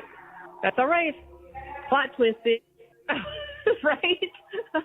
Write your book. Start writing your book. This is not a mom. This is a best friend. This is what you said. This is not a mom talking to her daughter. Like what? She fascinated by that too. What you? Infatuated. My bad. I said fascinated. Infatuated. You hear what I'm saying? What plot twist? That she is not guilty or whatever, right? Oh. Yeah. So wait, it's all over the world now that Today Show is like national news? Okay, I gotta tell you one more thing. What? It was published in England. Okay. What? Yes. It's world news? I think the Daily Mail just publishes it in all their publications, but yeah, the UK. Wait, the mom is so excited right now? Yeah. Like so excited? Yeah. Mackenzie's case is international news. Yeah. And she's so excited. They're giggling. They're like, wow. Yeah. But we are famous. Yeah. Yes. It's on the Daily Mail? In UK. Maybe Kim Kardashian will reach out herself. That's what I'm saying. I'm hoping. Wow. I'm hoping. We're getting there. I was going to do this anyway, so this is great. And they could just reach out to us. Mm-hmm. Mackenzie then relays this information to a friend. Okay, she's relaying the good news. My mom was like, well, maybe Kim Kardashian's seen. And I was like, I hope. Yeah, maybe Kim will now that it's like all over. I was like, I mean, that's the only thing that might be good about the whole media thing. Maybe Kim will see it. So this is an undated jail call, but I have an inkling it feels like it could be around the Netflix time. Because they do talk about this being in the news during the trial and very early on in this case. And Mackenzie was very stressed. She didn't like it being on the news. And then with Natalie even saying like, this is what I was going to do anyway, and maybe Kim Kardashian will reach out. It seems like with Netflix, their whole intention was like, we're going to get some sort of appeal. We're going to get people riled up for injustice. Like, I think that's how they saw it themselves. I don't know for sure, but that's the feeling that I get. And so maybe they think the news, the attention is great because now people will finally see the injustice and, oh my gosh, the crime of putting her in jail, prison. Yeah. And so the friend says, I mean, that's the only thing that might be good about the whole media thing. Maybe Kim will see it. So it doesn't sound like it was around the same time frame as the trial when they are talking about these media calls and they don't like it. So but I don't know. It's undated, right? But Mackenzie, yes. Why are they so excited that Kim's going to see it? Because Kim likes to fight for people who were wrongly convicted. Like she'll fight for people who are on death row that you're saying that Kim's going to repost this and say, free Mackenzie. Yeah, and it'll start a little movement and there will be like a change.org and then maybe she will get out, right? I don't know. You have to figure out because I'm real nervous and I want Kim Kardashian to be my lawyer. I wish I was Kim Kardashian passed the baby bar. Which I don't think is true at all. I don't think she passed the baby bar yet. She has been trying to pass the baby bar. The baby bar is notoriously hard to pass, right? But she's a lawyer. Also, I don't didn't pass. I don't think she did. Yeah. Okay. I know she's failed a few times, which is not like shading or shaming someone because the baby bar is that hard. Yeah. Right. But she also has like a completely other career that she's very busy with. So I don't know. Right. But I don't think she's a lawyer yet. Yeah. She's a lawyer. Yeah, she gets innocent people out of jail. And I do want to clarify, I do think that Kim Kardashian advocating for people who are on death row that are innocent of their crimes is probably one of the best things that she's ever done. So this is not me saying like, oh, she's not a lawyer yet. Like it's actually very difficult to pass the baby bar. But I'm just saying factually, I don't think it's correct. Anyway, the friend is like, she does all the time. Kim works hard. She is. Miss Kimberly, we're going to have her get you out. And I will tell her I buy all her skins and I only wear skins.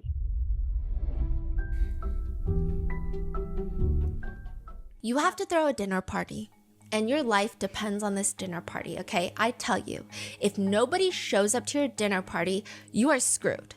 And you can either invite Group A or Group B. Group A consists of 12 people, 12 strangers. You don't know them, but just one person has to show up to your dinner party. That's it, okay? Do you invite Group A with 12 people or Group B? Group B consists of just one person.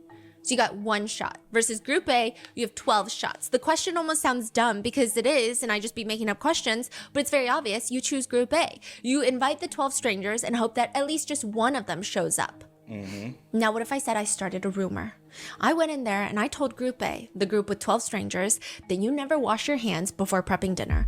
They start talking to each other before the dinner party. They start phone calling each other. Did you know they don't wash their hands before dinner? Like before prepping anything?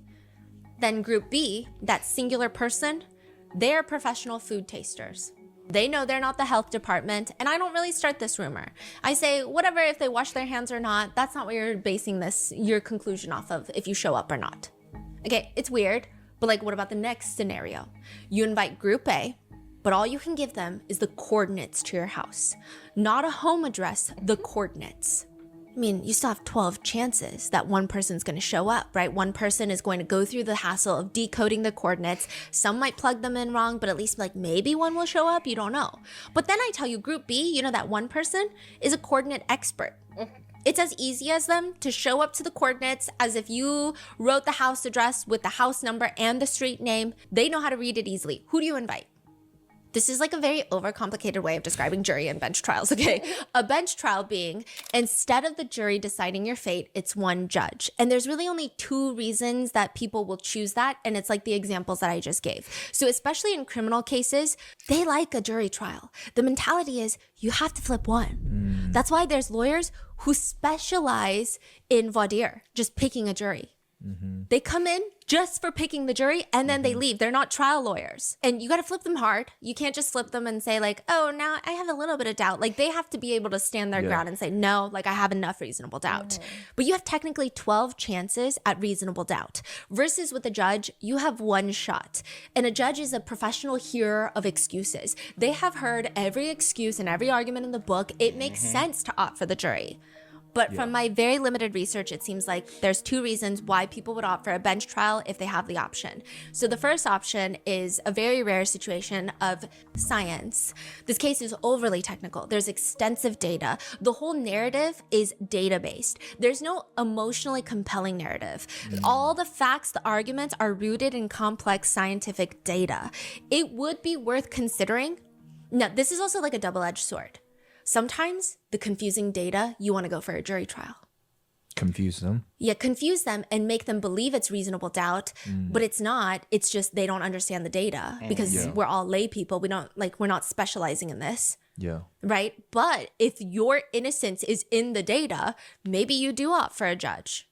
Because they're technically above average in the smarty pants department. They may be able to decipher the truth in the science a bit better than 12 jurors who don't have much experience in it. So science, right? The second common reason is the defense is not a factual argument. So like the science is like the coordinates. But the second one is more like the washing the hands argument. The defense is not a factual argument or an emotional argument or a compelling narrative argument. The argument the defense is making is legal. So for example, a man is charged with possession of a firearm by a felon. Everyone agrees he has a criminal history. That's fact. He has this object in his backpack that looks like a gun. And it is a gun, but the gun's firing mechanism was permanently removed years ago. And the statute in this jurisdiction defines firearm as something capable of expelling a projectile. So the defense is, sure, he had it. Sure, he's a felon. Sure, but it's not a firearm. By the letter of the law, it's not a firearm. A judge may be more inclined to see this legal argument versus a jury might argue, does it really matter? It's a gun-shaped object. He had it in his possession. He couldn't have been wanting to do anything good with that. Basically a case of, I'm not arguing about what happened, I'm arguing about what the law means. Or another reason is like the facts are just revolting. And maybe the defendant is also revolting, but the law is on their side. So a hypothetical could be, and this is from Reddit, like someone says, I'll give you a completely hypothetical as an example, right? Let's pretend you represent someone who is found with 100 terabytes of CSAM. And you realize there is an argument that under the case law, the person didn't actually disseminate or create any of it. And you've got yourself in this weird gray area situation. You're probably going to have a better chance convincing a judge to find in that manner. If a jury gets a hold of it, they're going to convict you as soon as the state proves your client was in possession. That's it. That's true. The facts are revolting, but maybe the law is on your side. The legal case is, maybe a little weak on the prosecutors. A judge can hold a line for beyond a reasonable doubt where jurors would be so disgusted. Beyond reasonable doubt line would be overridden by their disgust. They're like, I don't care about the law. He had it. Like, that's all that matters to me. Fascinating. Okay. Mackenzie Shirilla chooses to have a bench trial where one single judge will decide her fate. It has been argued that maybe she chose a bench trial because the defense was going to argue that the black box data from the car is not enough to judge whether or not Mackenzie had intent, and that maybe it was going to be rooted in the data, because that's the intent part they could argue. Whereas maybe jurors would see the black box data. It's not like emotionally compelling. They'd rather see the text messages, Instagram posts, and what she did after as more evidence. Another argument could be made that the facts are revolting. Her messages with Dom, her behavior before and after the crash, her smoking and driving posts, it's revolting. But maybe the defense believed it still does not prove intent legally. So maybe it's a legal argument of like, yes, she's kind of like not a good person, but like legally, is this intent? However, I do think it should be noted, I think the outcome of the trial was the right outcome. Not that my opinion matters, but I tend to agree with the verdict. I also think the choice on Mackenzie's part to have a bench trial was kind of odd. I don't know if that was the best choice. I've listened also to a ton of lawyers be puzzled at the choice, but it really doesn't matter. Just because you choose the wrong choice doesn't mean there's injustice done to you, nor does it mean the outcome should be different. It's just more so like, why did you do that? Yeah. It's very interesting when you consider the fact that the defense did not bring in a medical expert to testify about POTS and the potential that Mackenzie suffered a POTS-related episode. They only brought in her mom to testify to the judge, which a defendant's mother's assertions are probably held very low on the scale of credibility, but it's interesting that they didn't bring in a medical expert. Do you think sometimes lawyers do that for appeal process? Ooh. I think purposely sometimes lawyers throw the case due to the fact that say, hey, if we lose, I want to be able to give you wiggle room for an appeal for... Well, I'm not paying you for no what ifs and for the later. I want you to do everything you can now. We had that conversation before. You know what I'm saying? We've had that conversation before. And I gave you the same exact answer because my thoughts are not going to change. Let's go to this case then. Okay. I'll say my thoughts may change if an argument is presented that's good enough for me to sway. Because is it a possibility they say, hey, let's just have this option for a loophole? Yeah. That, hey, due to my counsel not putting their best foot forward to represent me. Well, I will say it is always 50-50, right? When taking on anything. Yes, I'm gonna do my part, but also looking at at everything, all the evidence and stuff like that's kind of like, dang, but it's like tried many cases, so you kind of know like maybe what direction it may go in. So just in case, because it is a 50-50, it's a 50-50 that my client may get off, it's a 50-50 that my client or whatever. So I guess you do leave that wiggle room for the what ifs, the later, the how can we play this later on, just in case my client does end up going to prison. So maybe so. Maybe. And I think that's what they're doing in this situation, is still leaving the chance of possibility of the appeal process to say, hey, due to my counsel not putting up their best foot forward to represent me, and they didn't, lack of counsel, they didn't bring in this option, they didn't do this, they didn't do that. I had poor counsel. They left a lot of things on the table. Yeah, I had poor counsel. I deserve an appeal, and sometimes they do grant you an appeal by that. But I think she already went through the appeal process, and they denied her for that. So I don't know if she fought for appeal for that. Pretty low on the scale of credibility, but it's interesting that they didn't bring in a medical expert. It makes you wonder whether A, it was such a bad defense. B, there's no medical expert that would be willing to testify in the way that the defense would consider helpful, and they would get eviscerated in the cross-examination by the prosecutors. Or C, the defense knew the judge would see through some medical expert bullshit testimony that it's gonna be dumb. The judge is gonna get peeved, and it's not going to make any sense, and it's just gonna cost a ton of money, or maybe all of the above. Also, I do think it's interesting that they didn't bring in an expert, because we're still talking about it to this day, because they left it open to interpret. They left it open as like a possibility. Now, had they brought in a medical expert and they got eviscerated during cross-examination, that would be completely ruled out. So instead of ruling it out, they've left it open. But then there's this whole argument where people are like, well, did Mackenzie not get a fair trial because her defense attorney was so incompetent they didn't even bring in a medical expert? So it's kind of, Was this a paid attorney? Or was this like a court? They all still paid, but like, did her family go out? Her mom and dad go out and like seek this attorney and like? That is a good question. Because then that gives me. Because if so, regardless of the fact, I'm like, why didn't you like bring in this person and this expert? Like, I'm confused as to why. I'm already confused as to why you've been let's do the bench trial. Is it a possibility you did what you did due to? I think it's kind of that possibility what we can afford. Of like. Oh, I thought you was going back to, but I do still think like it is that like possibility of what you were saying earlier, to leave things open for the appeal process and all this other type of stuff. Yeah, maybe she's already went up for appeal. That was denied, whatever the case may be. But she'll get another one, or whatever the case may be. How many did they get? Like 3? I think I heard that somewhere. That's probably not factual. I think I probably made that up too. I think you go through appeal. Is it a process you appeal, and then if it gets denied, then you can appeal for the state. Like, so you send it up to the state Supreme Court. And if the state say no, then you can send it up to the federal Supreme Court. Oh, okay. The main Supreme. And if they deny, then you lost all your appeals. So I guess that's the 3. Yeah, I'm saying I think that's the 3 that you. I was like, did I make that up? But who knows? But so I don't all. I'm just I've always been confused with finding out the information, just everything that was like the decisions that was made. I just been a little confused, like with her trial, like the why didn't you do this, or why did you know? True. I don't know. It's an argument that goes in circles. Mackenzie states that she doesn't remember anything after the crash. And I mean, they don't bring in a POTS expert, but they also don't bring in an amnesia expert of any sort because people are skeptical that Mackenzie conveniently does not remember anything in the pivotal moments before the crash.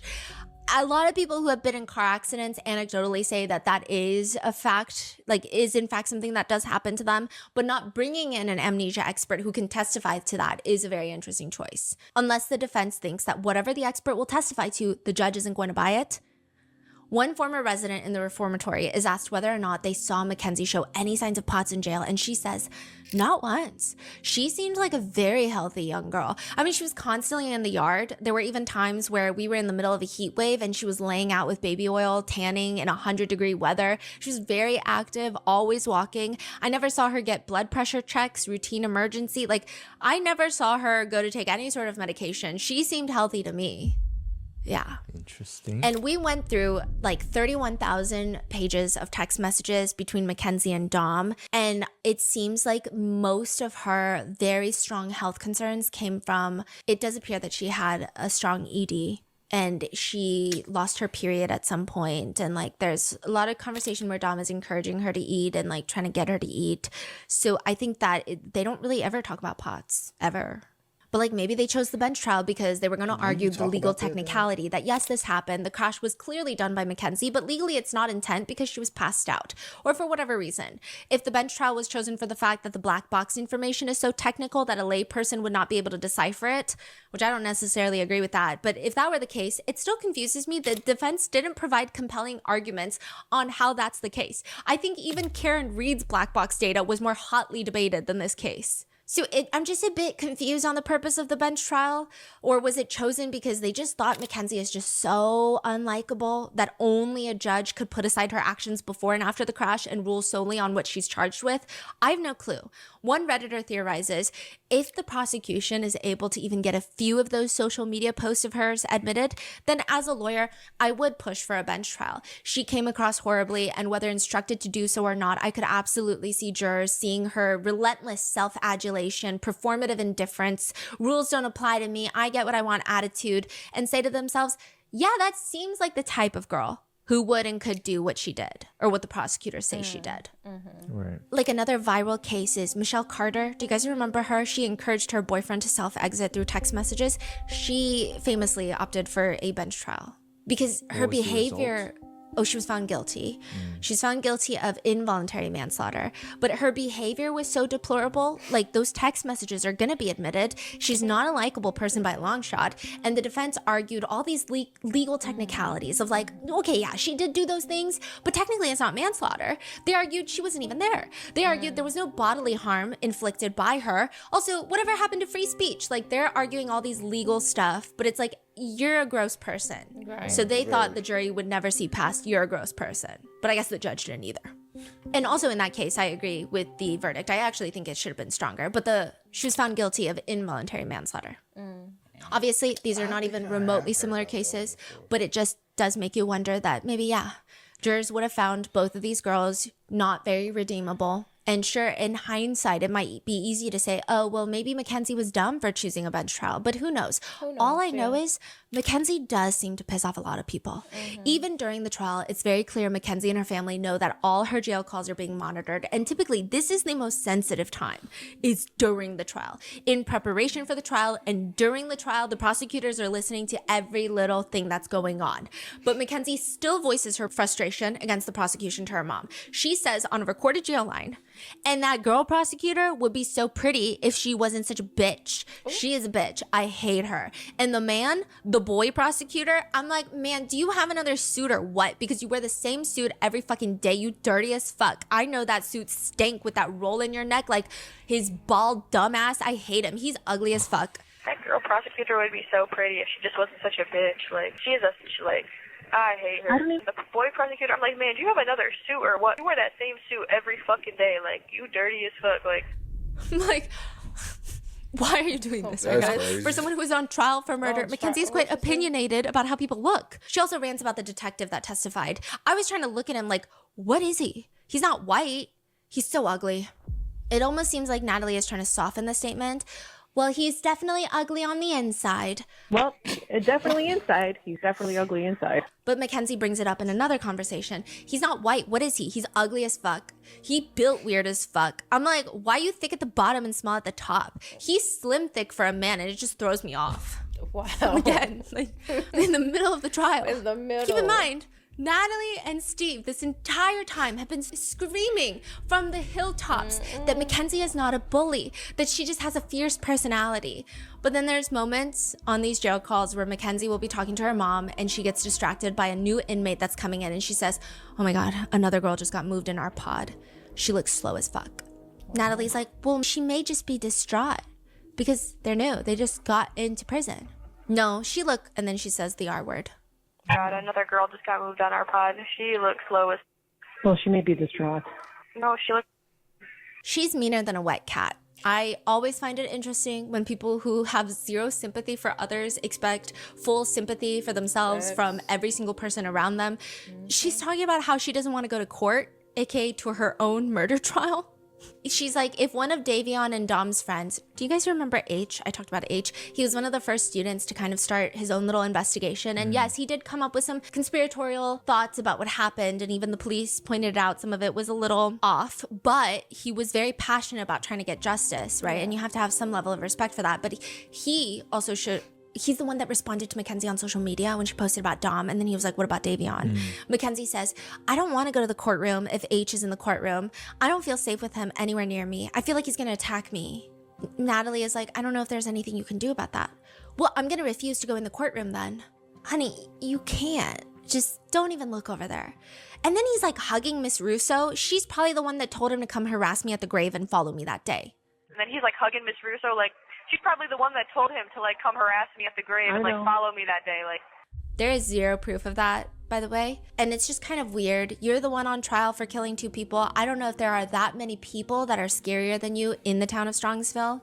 And I do get that there is some nuance to who is in the room during a murder trial. The defendant usually wants to have family and friends to show up to show the jury, or the judge in this case, that they have support, that not everybody has turned on them. So it must mean that there is a shot at redemption, right? Mackenzie asks Natalie if Rosie and Bubba can come to the courtroom, which Natalie responds. Kenzie, I'm not talking about anything on the phone. I already told you. If they can or can't. Why?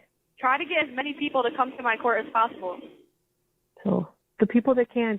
Some people have to work, and if they can't get out of work, then they can't come. Mackenzie is upset that Rosie has not shown up to court a single time to support her, and her mom Natalie has to explain to her over the course of one too many jail calls that, quote, Rosie cannot show up to court because she's on the defense witness list. And if the defense were to ever call her, they cannot, because she's been there for other parts of the trial, and if there is a sequestration order in place, which there most likely is, judging based off the jail calls, right, then Rosie can't come to court.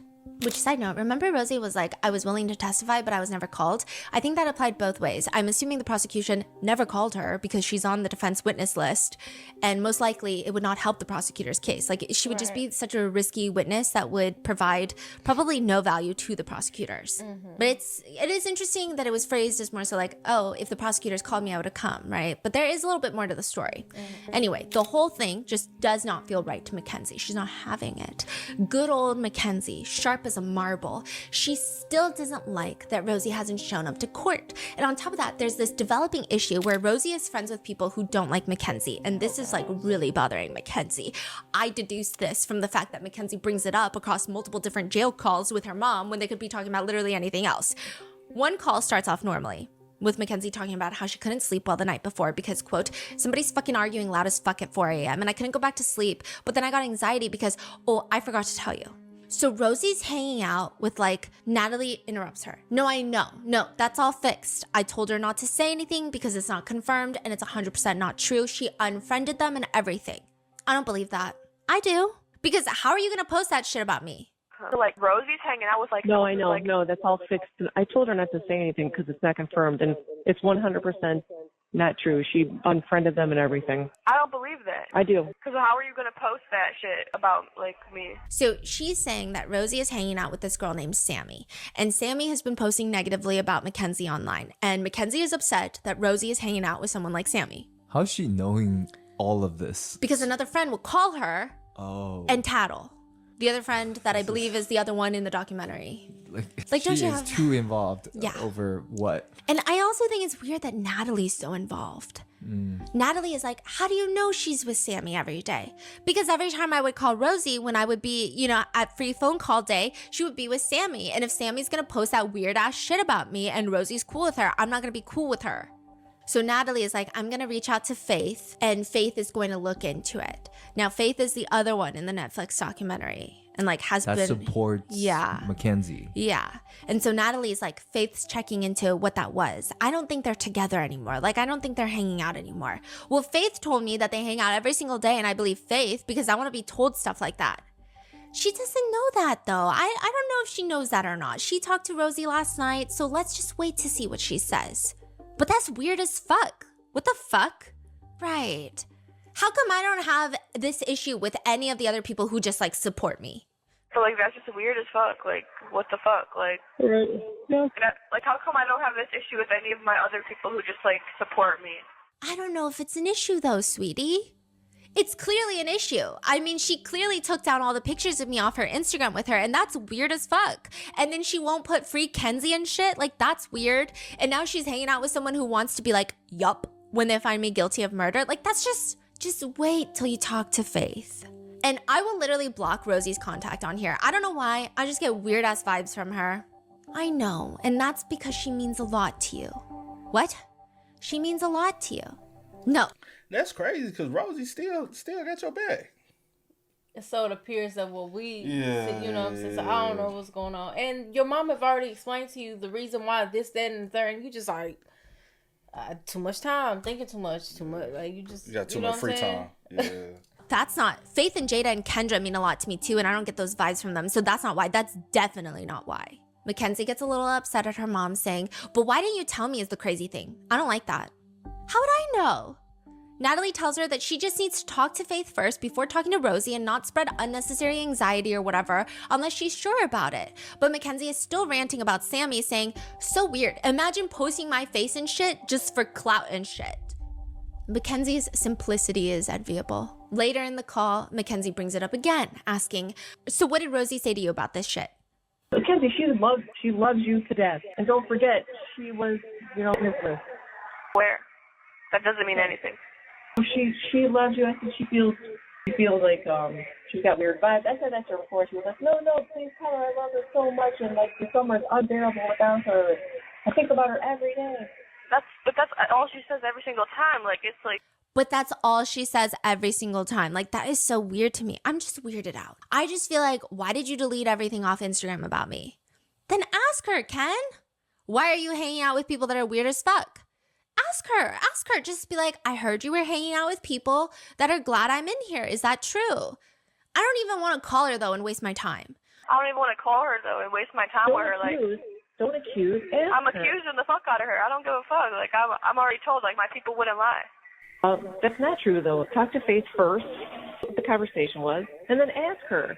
I'm just weirded out by her. Like I don't know. I'm just weirded out by her. But nobody likes being accused of things they didn't do, right?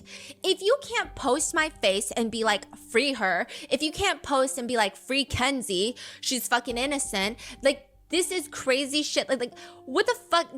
That's weird. She was there. She did all that. She did not post free me. And if my friend was in fucking jail, I'd post them every fucking day being like, free them. Okay, but she did post on your birthday, remember? I didn't see anybody else do that except for Rosie and Nina. Like, So just pause and ask her, are you hanging out with Sammy? I heard she's glad I'm in here. Are you still hanging out with her? Don't accuse. Ask. And she posted on your birthday. There's just weird shit going on. I don't know. Just keep being strong. Keep the faith. And you have to trust in your friends, okay? There's just weird shit going on. I don't know. Just be strong, keep the faith, and you have to trust in your friend. It appears they figure out what the problem is, but Mackenzie is still confused why Rosie never shows up to court to support her, to which again, Natalie reminds her, because we didn't know she was going to be a witness, remember? We didn't know, so she couldn't have been there. You can't sit in there if you're a witness. In another call, Natalie reassures Mackenzie about Rosie, and Natalie says that she went through all of Rosie's pages, which is just like weird behavior for a mom, and saw that she's not following Sammy. What are you doing? Tell your child to get a grip. Why are you stalking college kids on Instagram to see who they're following? But it appears this family is just super committed to their faults and limitations because Natalie continues to reassure Mackenzie that she saw that Rosie is not following Sammy. But Mackenzie is like, but see, that makes me nervous because what if she's lying? But see, that makes me nervous though, because what if she's just lying? She's like, Sammy, I have to unfollow you for a little bit, but I'm about to like tell you. She would never. You gotta trust. She would never. She's been there for you from the beginning of time. Post your birthday, showing up for you everywhere. You gotta trust. You gotta let that go. So weird to me though. Okay, this whole thing is so weird to me for a multitude of reasons. Why does Mackenzie care so much? Just stop talking to Rosie then. It's not like you have to talk to her. It's not like you guys go to the same school. You're in prison. In fact, it takes more energy and money to talk to her on these collected call lines. Also, Natalie, why are you getting involved? Why are you not telling your daughter, get a grip? Get a grip. Why are you so adamant that your daughter should be nice to Rosie? That's also weird. Why can't you just tell her, okay, then just don't be friends with her. Damn. Right. Why does she have to see from Rosie's side? Why does she have to trust Rosie? Like, all of this is weird. That's not to say that I'm on anyone's side of the argument. I just think this whole thing is dumb and I'm confused why everyone keeps going. There's another call where Natalie almost cryptically tells Mackenzie she should never doubt Bubba or Rosie, and Mackenzie wants to know why. She's like, what are they doing? I can't really get into it on the phone, but they're amazing. 100% amazing. You should never have doubt in your mind about that one, especially Rosie. Bubba, you should never have doubt in your mind about their, Why, what are they doing? I can't really get into it on the phone, but amazing. It's not amazing. Never have a doubt in your mind about that one, especially. One. Bubba, you should never have a doubt in your mind about their. That's crazy. When was this? Hey, I don't like that. That gives me what y'all got going? And that's the only thing I hate when it comes down to stuff like this is, yeah, Mackenzie probably is not talking to him, but you don't know what the family might be fishing them. You don't know, like, because you never know. And people will lie for loyalty. So you just never know. Oh. It seems like it was during the trial or soon after. But down in her mind, Mackenzie has. It might be the only thing up there, okay? In a later phone call, Mackenzie brings it up again, and she says, I'm going to have people watching her. And if as soon as she hangs out with her, she's getting fucking blocked on everything, and you need to take her out of the group chat. Right. I'm going to have people watching her, and if as soon as she hangs out with her, she's getting fucking on everything, and you need to take her out of the group chat. Wait. Yeah. Bro, Yeah. What is happening right now? And Natalie's like agreeing. Like, Natalie has a group chat with Mackenzie's friends.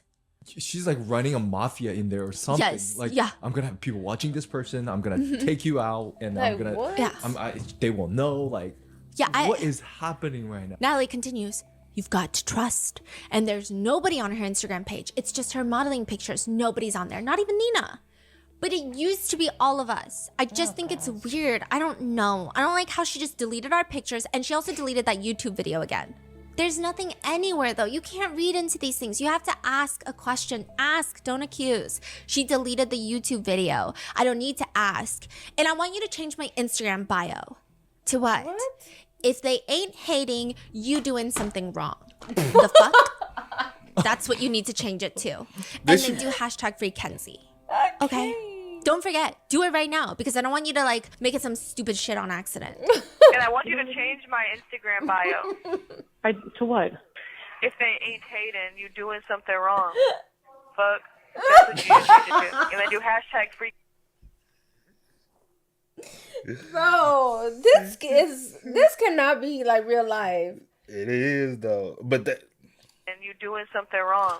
They gonna make a movie about her, bro. This cannot be real life. This is. They're crazy. 100% gonna make a movie, and it might not be verbatim, but there's 100% Like gonna be a movie. she's treating this like it's some type of.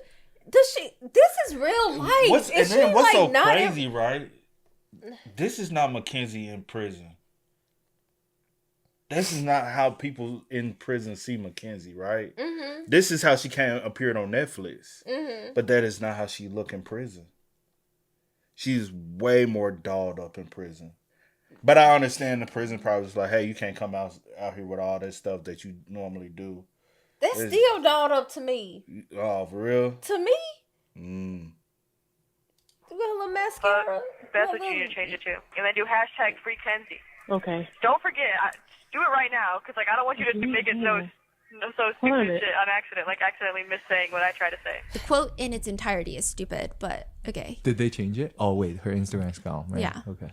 In another call, Mackenzie tells her mom to put "Long live Dom" and "Long live Davion" in my bio too, which I just feel like is a slap in the face to the victims' families. And there's just a lot of concern that she has of whether or not people support her. Mackenzie rants again to Natalie that she has a few friends that have yet to reach out to her in jail. And Natalie is reassuring her that those friends are just, quote, weak, you know? She's just weak and she doesn't have a real good, secure sense of who she is. She's just a follower. I feel like there's more pressing matters to tend to, but I mean, like, what could be more urgent, I guess? Like, the more pressing matters could include how the Shirillas believe the judge presiding over Mackenzie's face is corrupt. That's what they keep saying. The Shirillas believe the judge overseeing Mackenzie's case is corrupt. At least that's what they've been alluding to nonstop. They believe that there's something going on between Dom Russo's family and Judge Russo. Which, side note, a few things, okay? They do share the same last name. Does not mean that they are related. They are not related. That has been proven. And another thing, Christine Russo, Dom's mother, did in fact work for the DA's office, but that again doesn't necessarily mean anything. It's not like she's currently working for the DA's office, and there's nothing to prove any sort of nefarious connection that would have impacted the trial. The main things I keep hearing from the Shirillas is that the investigators didn't hand over some interviews during discovery, which allegedly has Dom's mom and brother talking about Mackenzie's medical condition, POTS. Which I did hear in one interview. Dom's mom says that Mackenzie started bringing it up after the crash and she felt like it was trying to plant seeds. But let's say this is true. Maybe they're sitting there and being like, oh yeah, I saw her faint all the time. I saw her pass out all the time, right? Like, just for hypotheticals, let's say that's true. Even if they said that, I don't know how that changes anything as it pertains to the trial. Like I said, you can have POTS and drive safely. You can have POTS and kill people in a car crash. It was up to them to bring in a POTS expert, a medical expert, to prove that she indeed did have some sort of accident relating to POTS. It's not up to Dom's mom. Like, it's not Dom's mom's opinion. So I just don't know where this correlation is, but they're kind of alluding to like some sort of corruption behind the scenes.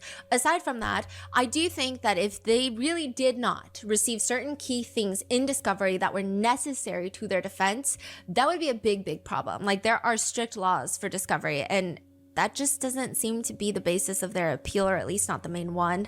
And it's just not something that they bring up all the time. It's just in interviews.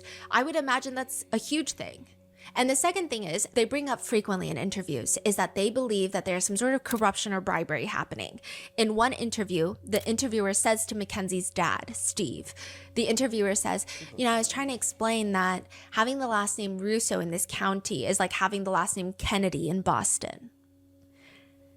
I just don't know if that's like a really good comparison, because the Kennedy, like, that is a globally known last name with a lot of power behind it, especially in the political world, but it's just kind of odd. To which Steve looks really smug and he responds, there might be some truth to that. Like I said, this is a political family and I apologize to the Flanagan family right now. If it was just Davion in that car, she wouldn't be in jail. Huh? It would have never left the juvenile court. This has to do with the boy's last name and the judge saying, well, I don't have a blood relationship. Look, I'm not saying she has a blood relationship. I'm saying she has a relationship with the Russo family, and he, you know, even saying that in court, if you're going to believe like she doesn't have a relationship, you're fooling yourself. I'm not saying it's directly with Christine Russo, but, you know, down the road here, but it's with somebody. Christine Russo was part of the prosecutor's office at one point, and I believe she's friends with Tim Troop. I think they were in the office together. And I apologize to the Flanagan family right now. If it was just Davion in the car, she wouldn't be in jail. It would have never left the juvenile court. This has to do with the boy's last name.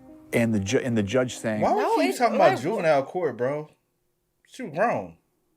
That's so annoying. Because somebody did correct me in the comments, so shout out to y'all. It was like 2 days before her 18th birthday. Yeah, it was, yeah. So... she would have been tried as an adult. Quit trying to talk about juvenile. Yeah, she was, when it happened, she was 17. 17, it was right before her birthday. Yeah. So she's still talking about, wouldn't even left juvenile court. Come on. Well, I don't have blood relationship. Look, I'm not saying she has got a blood relationship. I'm saying she has relationships with the Russo family, and her even saying that in court just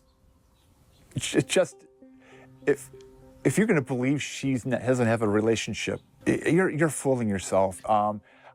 Steve is asked, why do you think they went so hard against her? There's the part where maybe I'll get myself into trouble. Let's try to avoid. I think there's some collusion going on. I think it's a fix. I think it's a favor. The last name Russo in this town. I understand that lots of conspiratorial things do end up being true. And I think at face value, the criminal justice system in America has a lot of deep flaws. But the way they make it seem like she is a scientist curing cancer and we got to take her down, like it's kind of this weird energy. Before the conviction, Mackenzie is talking to her mom about how she feels about this whole thing. And she says, I understand that I'm going to have to do some time. I obviously would rather not. I feel like I shouldn't do any, but that's how it's going to, this is the situation. That is what will make the families happy. But murder? That's just horrible. Natalie agrees. Nope. So we're just going to go fight, a guns a-blazing. Mackenzie tells her, I'm so for real. Contact who I told you to contact, like that famous person. Like, I obviously would rather not. I feel like I shouldn't do any, but that's how this has to be in this situation. That's what will make the families happy. But murder, like, no, hell no. That's just horrible. And that's what I mean. So we're just going to go fight, and get guns a-blazing. And I'm so for real. You contact who I told you to contact, like that famous person. I'm on. You can get a protest going and shit, like.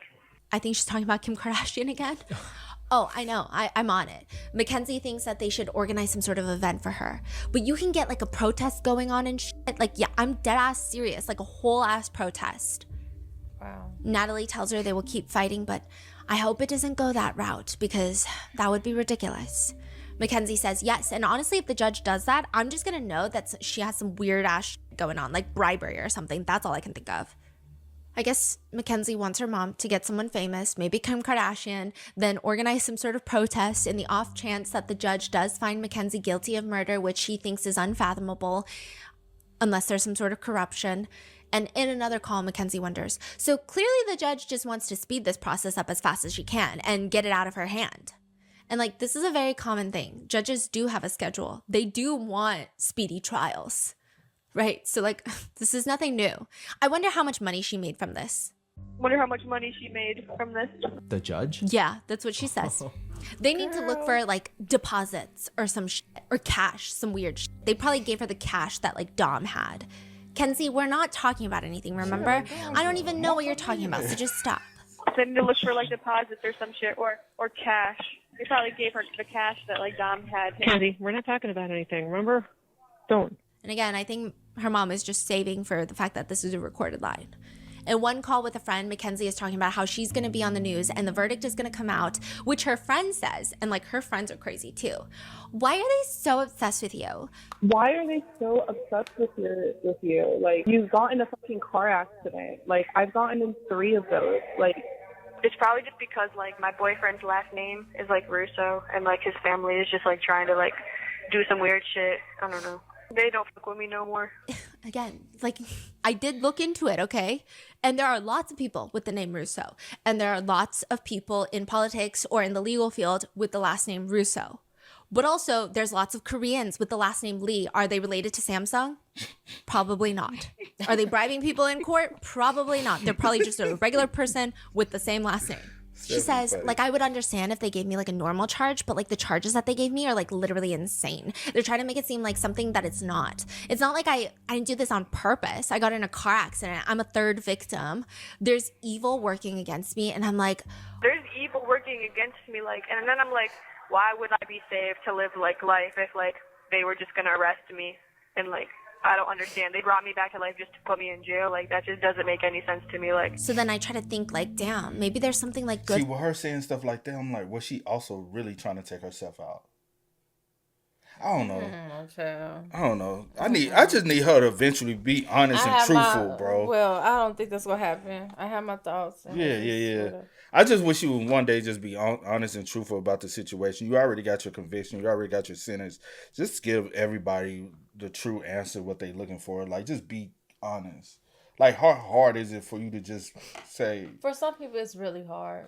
Yes, but I'm saying, but you already got your 15 in life.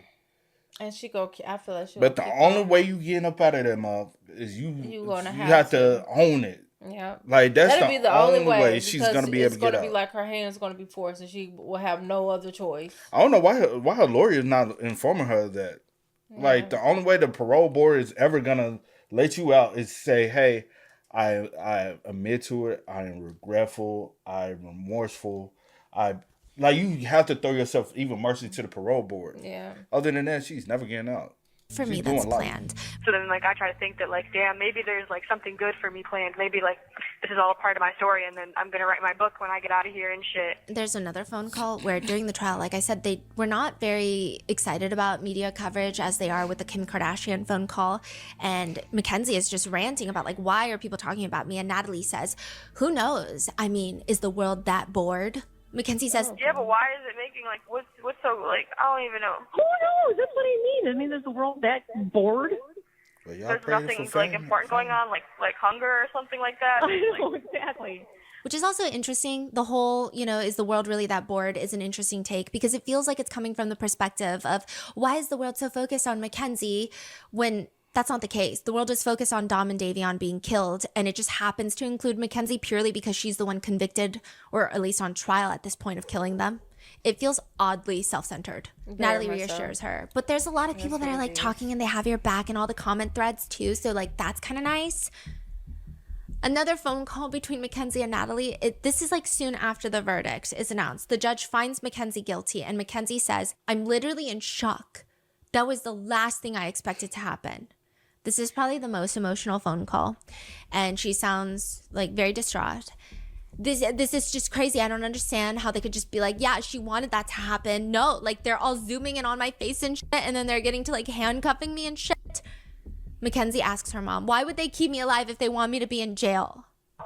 Yeah, this is just like, don't even, like, I'm like literally in shock. Like, that was like just the last thing I expected to happen. Same with me, baby. I'm flabbergasted, in total shock. That was just like crazy. Like, it's like I don't understand how they could just be like, yeah, she wanted that to happen. Like, no, no, my God, no, like, no. They're all like zooming in on my face and then like they get to like handcuffing me and like.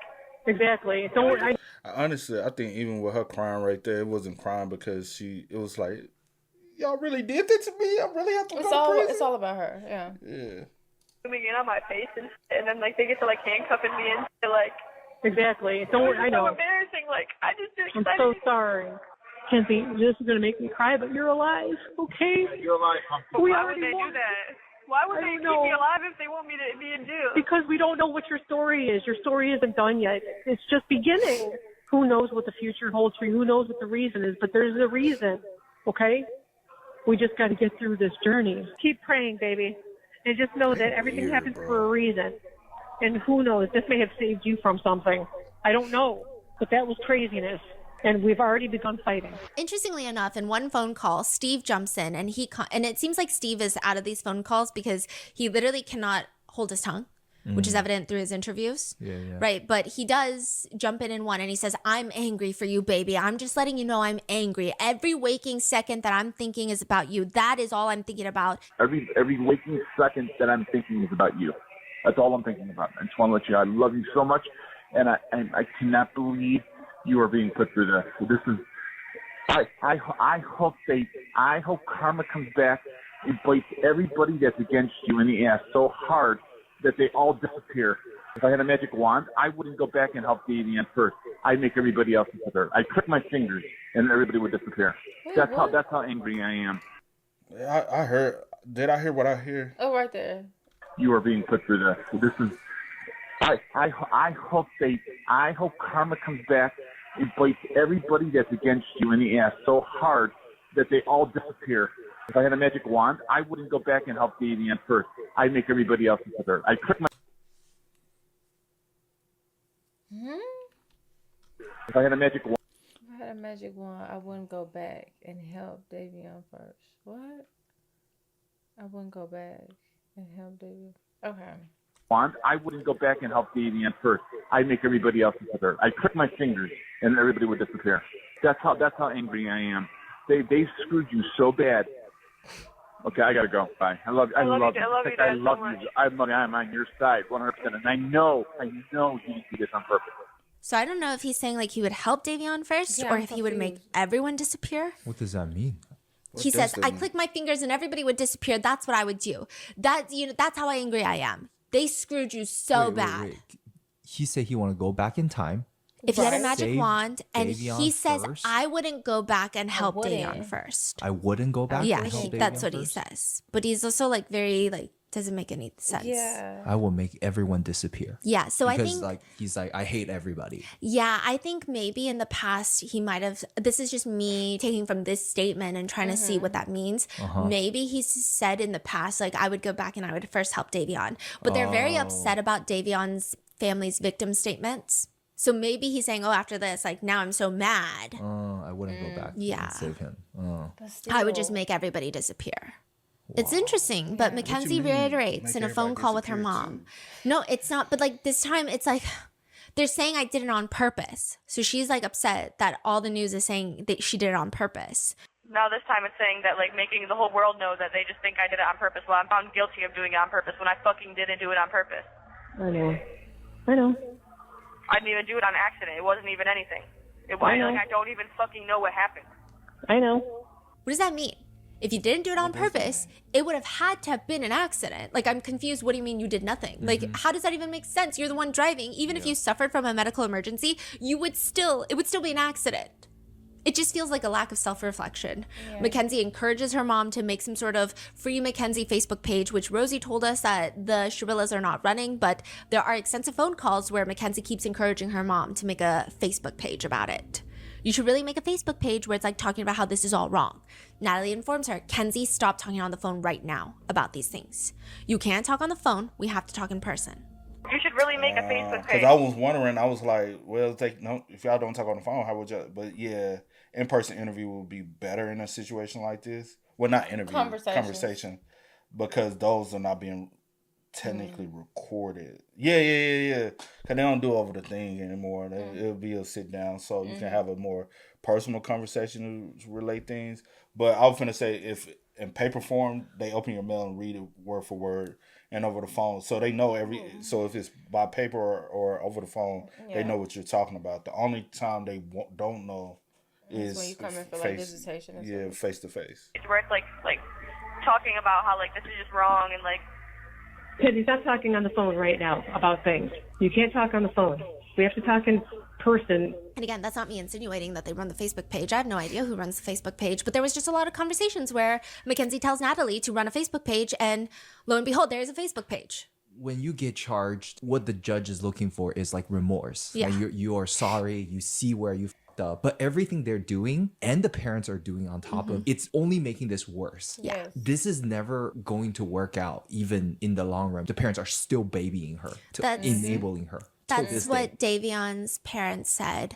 They say that if she even gets out in 15, however many years, right? Yeah. If her parents keep doing this, like nothing will change. Yeah. And they're doing it. It will get worse and worse. Natalie rants. Well, I can't talk about anything on this stupid fucking phone call. Yes, because bald head is listening. Hey, what's up? Davion first joined the Flanagans when he was 8.5 years old. So Davion and his sisters were actually adopted by the Flanagan family. And the biggest thing that they remember is that he was just obsessed with football ever since he was a kid. Like, he never had the opportunity to be involved in organized sports, which, of course, Davion's mom, Mrs. Flanagan, is like, football? Like, out of all the sports, why football, right? She's worried about him, but she also just, like, wants him to experience what he wants to do. And Davion's dad says Davion saw a lot in those 8.5 years before he came to us. I believe he was, in fact, like 2 years of it was in county care, which is really rough. He says he was exposed to a lot of things that no one should be exposed to at all, let alone a child. Yeah. They say that, you know, he was even the team barber for the football coach and the football team. So he had his own equipment and he would always have them over, much to their detriment, they say, because there's hair all over the place all the time. And they think that senior year was really hard for Davion because he tore his ACL. it was like third game of his senior season. He wanted to go to football, like scholarship for football for college. And he loses the thing that he was so passionate about. And I think there was a lot of discourse that I saw online that, especially with when your childhood, the first initial years of childhood are extremely rough psychologically, a lot of people encourage putting those children into sports. Like I know in Korea, like martial arts is like a big thing as well, because it helps to, like there's just a lot of research of how it helps the development, especially when, you know, he has seen a lot that he shouldn't have to have seen as a kid. And I think losing that was huge for him. Davion's dad says, I think if we're completely being honest, it was probably the start of his downward spiral. Downward spiral being, I think that he just had a very normal teenager rebellious streak. And Davion's parents say that they didn't like him smoking weed. They thought weed was a gateway drug, but they can also see how he did get into weed because he had so much anxiety and it would just help with his anxiety. And it finally felt like it was calming down a lot of the feelings that he might have had. And, you know, he's been through so much more hardship than so many people his age, and he's going through this normal, very rebellious teenage phase. Of course, there's going to be arguments and disagreements with his parents, but it seemed like, by all accounts, what everybody has been saying, and not just the family, but friends of Davion, that if anyone was going to get through it, it was going to be Davion and the Flanagans. But Mackenzie took him, just took him away from them. Davion's parents say Davion was always the one checking in on his sisters. So him and his two sisters were adopted. And Divine Flanagan has been really vocal, and she's done a lot of insightful interviews where she talks about the process that she had to go through with grief and mourning, and probably is definitely still going through. But she says, you know, there was a DM that she received from Mackenzie. And this is like August 5th of 2022. This is like a few days after the crash. Mackenzie writes, like this is after killing Davion, her brother. Hey, you don't need to answer me. I wouldn't expect you to. I just want to say I'm sorry for everything. I love you and Davion. He was like a brother to me. I hope you're all getting as positive, calm energy because your family deserves it, and I'm praying for you guys. What is that message after killing someone's brother?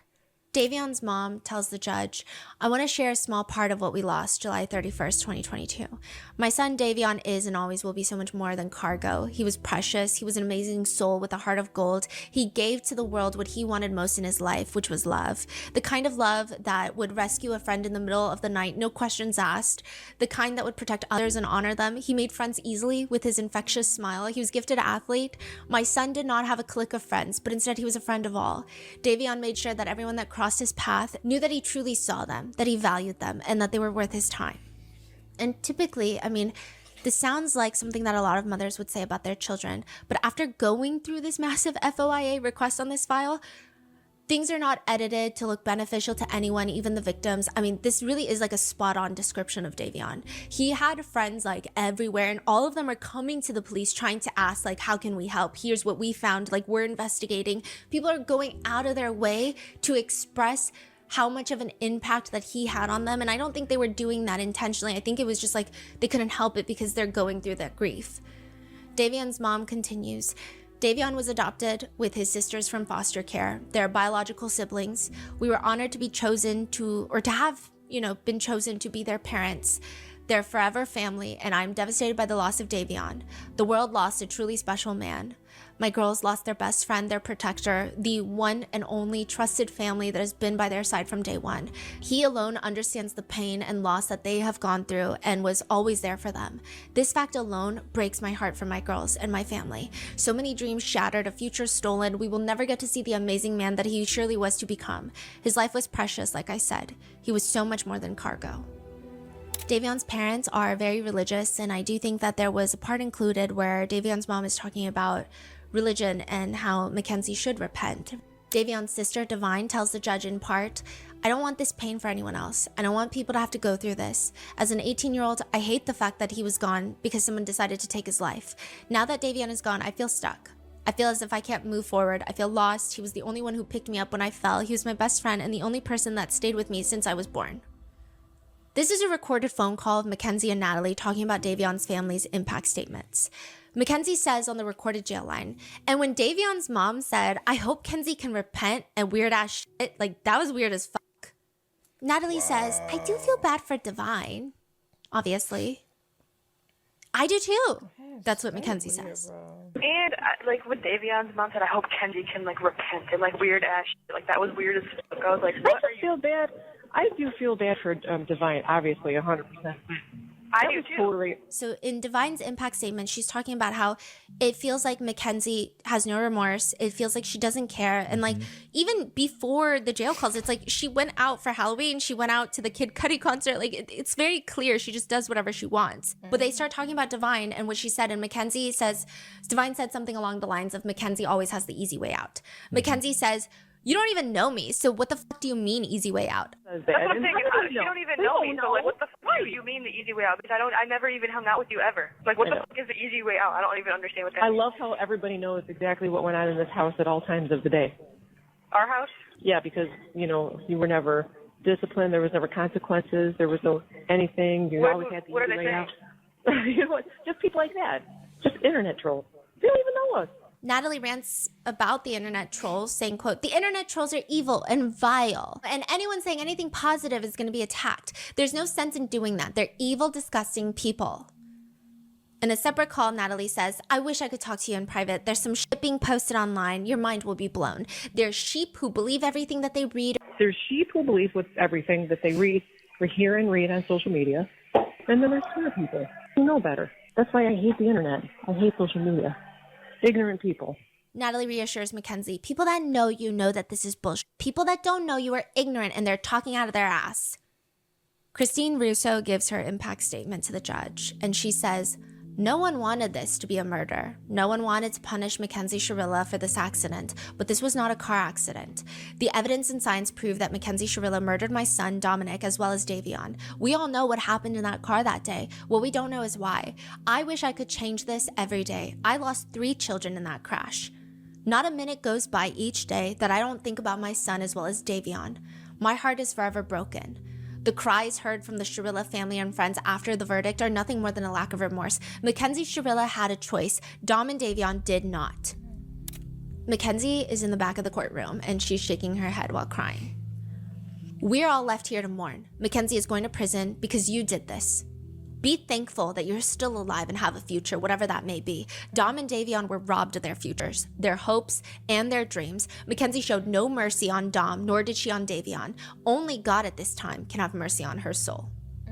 Angelo, Dom's brother, tells the judge that Mackenzie is the most selfish person he knows, ironically dating Dom, his brother, who is the most selfless person he knows. Mackenzie Shirilla murdered Dom and Davion in cold blood and had already moved on. Kenzie killed Dom over the thought of losing him, and she made Davion collateral damage. She was driving, going to concerts, dressing up for Halloween, no thoughts of the feelings and lives that she had destroyed. Mackenzie rants in a jail call. I understand Davion's mom. Like, I know how they think because they don't know me.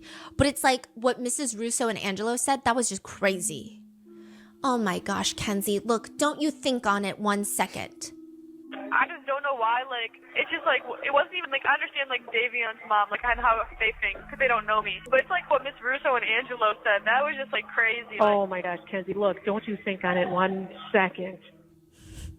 Oh, my God, I hate her mom. Yeah, Mackenzie points out the real things that are of importance now. I'm worried about my stuff, because that's how they feel about me. They definitely fucked up my stuff. Because remember, she has stuff in Dom's house? Why is Angelo such a fucking liar? What the fuck? Kenzie, they're just evil people, baby. I'm sorry. Don't think on it. Do not think on it anymore. Stop. I need you to stop, okay? Move forward. You hear, Mama? 1 second. And we didn't bring up my stuff at that Dom's house. I need to get my stuff. I'm worried about my stuff because that's how they feel about me. They definitely fucked up my stuff. Like, why is Angelo such a fucking liar? Like, what the fuck? Like, Kenzie, they're just evil people, baby. I'm sorry. Don't think on it. Do not think on it anymore. Stop. I need you to stop. Okay? Move forward. You hear, Mama? In another phone call, Kenzie keeps asking her parents, you need to get my stuff from Dom's house before they burn it or some shit. What are you going to do with the stuff? You're in prison?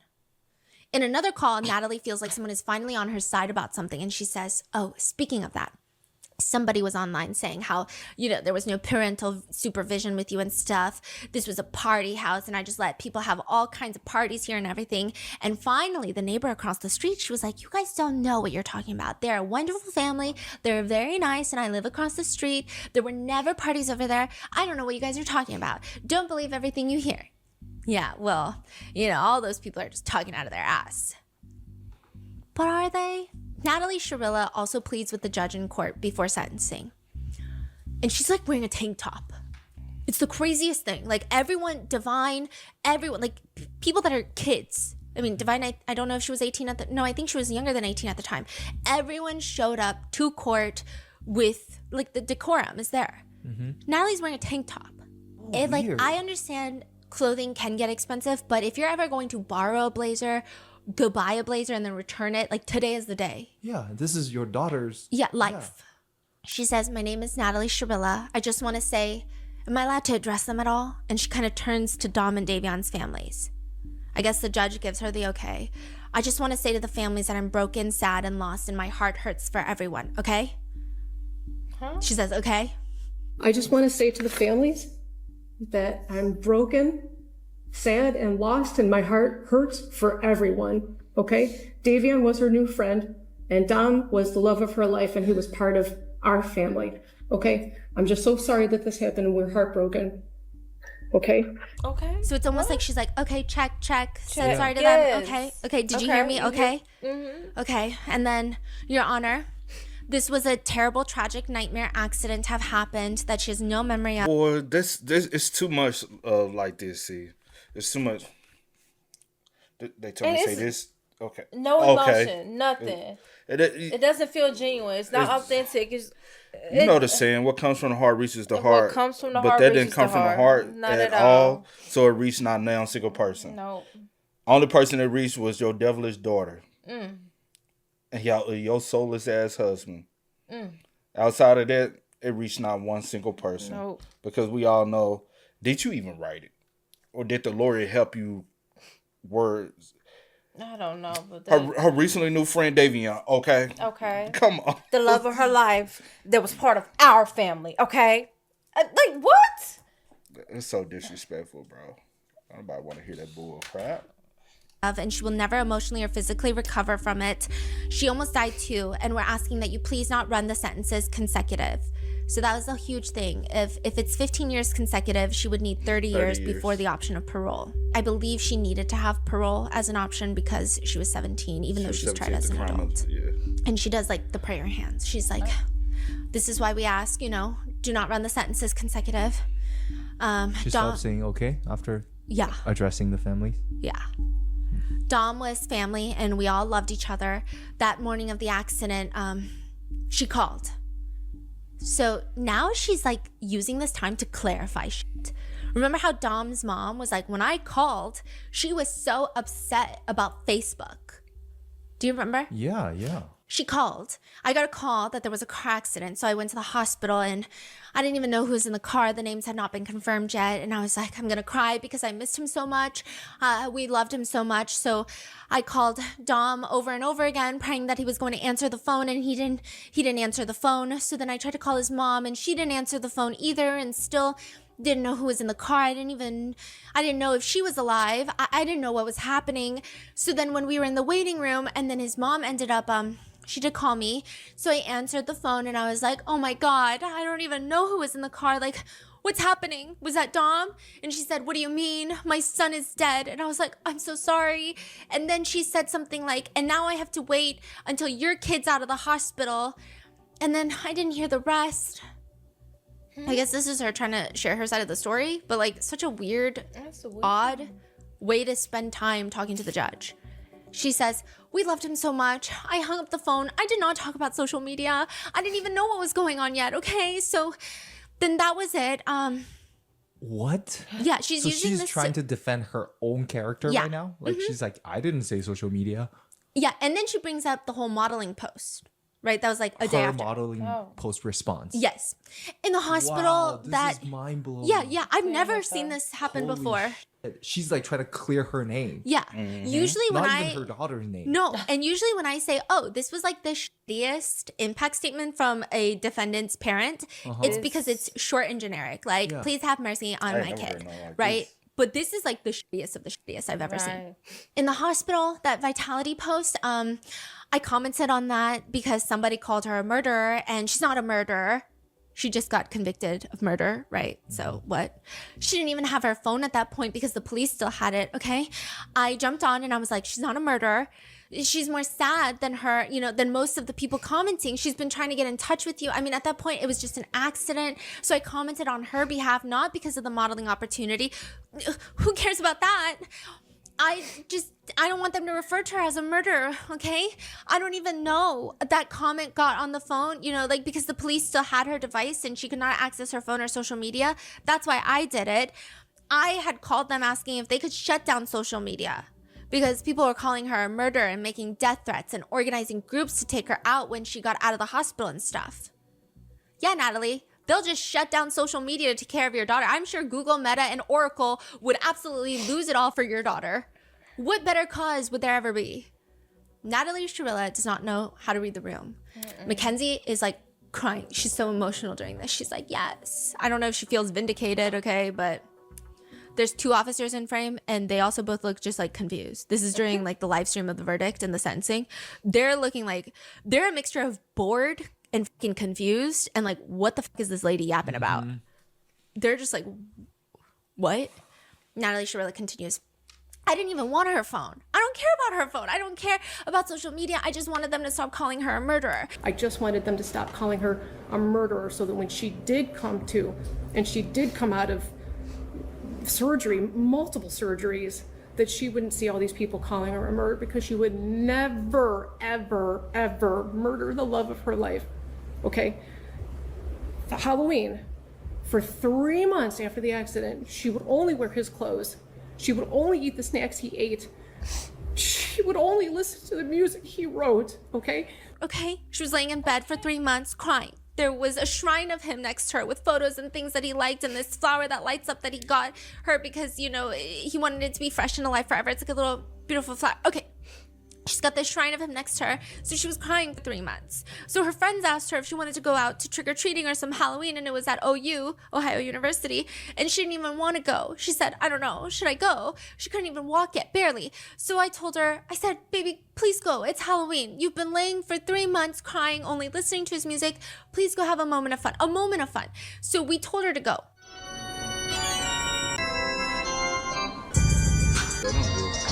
She the main one happy. You think they got it? She would only listen to the music. Hold on, God, YouTube.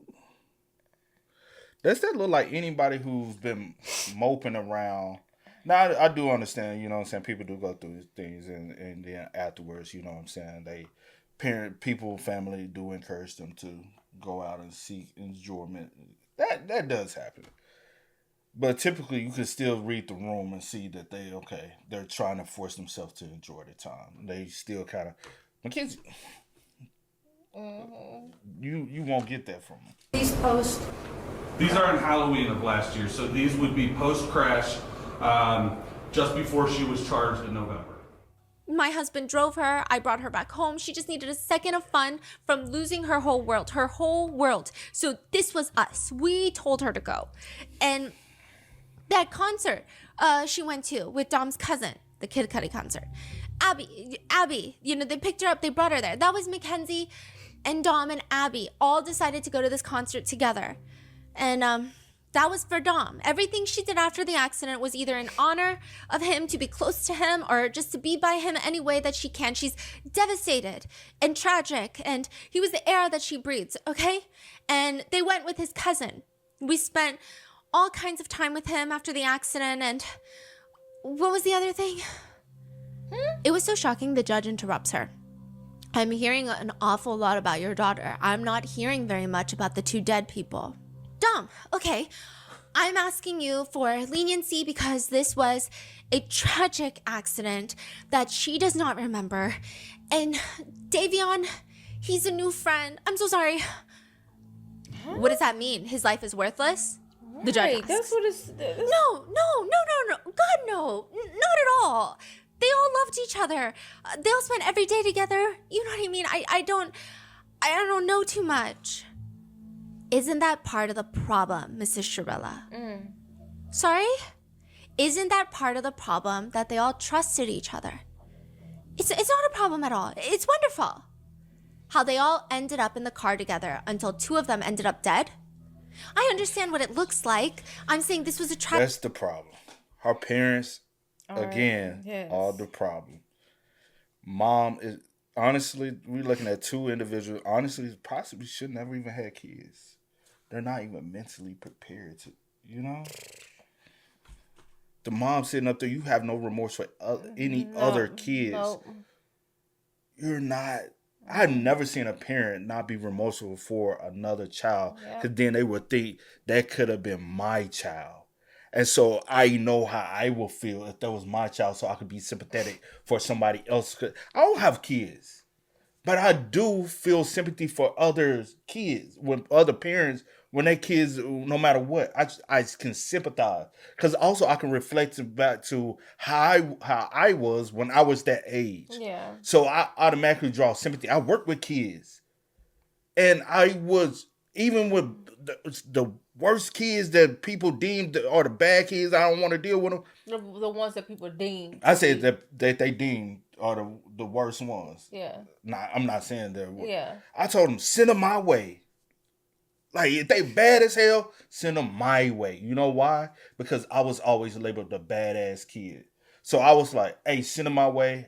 I know how to, because most of the time they just wanted to hear somebody side with them, because they never get anyone to side with them. And they always come running up to me. Yeah. I ain't care about the ones that was already, because we know they easy. You know what I'm saying? But the ones that, like, you just, at the end of the day, you got to love all kids. All kids, you know what I'm saying? No matter, until they're grown, man, I don't know what to tell you. They adults. You still got to love people. Hey, I'm a little harsh on adults. But kids, no matter up but to you that, think you to have a certain some age. type of, But there's the nothing way there. they were new friends. I don't know what to say. That's a child that was the same. Come on, bro. This is still a human that just graduated with your daughter. A teenager. You can't be remorseful that for was robbed of his life. Young lives gone. I'm confused. Even if it's negligence on your daughter's behalf. I feel for y'all. I really wish that never happened. I really wish that never happened. If I could turn back the time and I can throw yourself anything. Other than what you, nothing. Tragic accident, she would never. We're gonna have to disagree on that. I understand. But anyway, that's it. I just wanted to address those. We told her to go to those things, and then she did go with Dom's family. So look on that with different eyes. And the fact that she keeps saying with Dom's family, like they were in on it too. They knew. So it's not like, you know, what people are trying to make it seem like. Because she went with Dom's family. Yeah, back there, Dom's family, his cousin. It was all for Dom. Like, what? And not even just that, right? It's also the fact you keep making excuses for her. Every action that she does comes with an excuse. And then until you as a parent can stop making excuses for your child's actions, your child is never going to learn. Yeah. You got to stop excusing their actions, bro. And then she did go with Dom's family. So look on that with different eyes if you can, please. If you would have a moment. All you need is 5 minutes of conversation to have with her to learn who she is. Just, you know, you would just see 5 minutes. Yeah. Right. She's not capable of, you know, doing, and you would see for yourself. Thank you. That's all. I'm so sorry, guys. Thank you. I'm hearing an awful lot about your daughter. I'm not hearing very much about the 2 dead people. Dominic, okay, I'm asking you for leniency. Dominic, she said 2. Dominic. Let me see. So we don't even think about Davion. A lot of aspect of it. He probably like, this bitch embarrassed. I'm talking about the lawyers. Yeah. Because this was a tragic accident that she does not remember. And Davion, he's a new friend. And I'm so sorry. Does that mean his life is worthless? No. Oh. The lawyer's like, God damn. Fuck, bitch, I done did all I could do. You sitting up here making it worse. Yep. Because the way she even said it, so his life was worthless because he was a new friend? Because you didn't know him that well? I'm confused. Because that shouldn't matter. because I'm trying to think how she could have worded it in her mindset. Because you could have, I guess in her mind, she could have said, unfortunately, I didn't get the opportunity to get to know him. I would have loved to have had that opportunity. He was new around us, but his life would.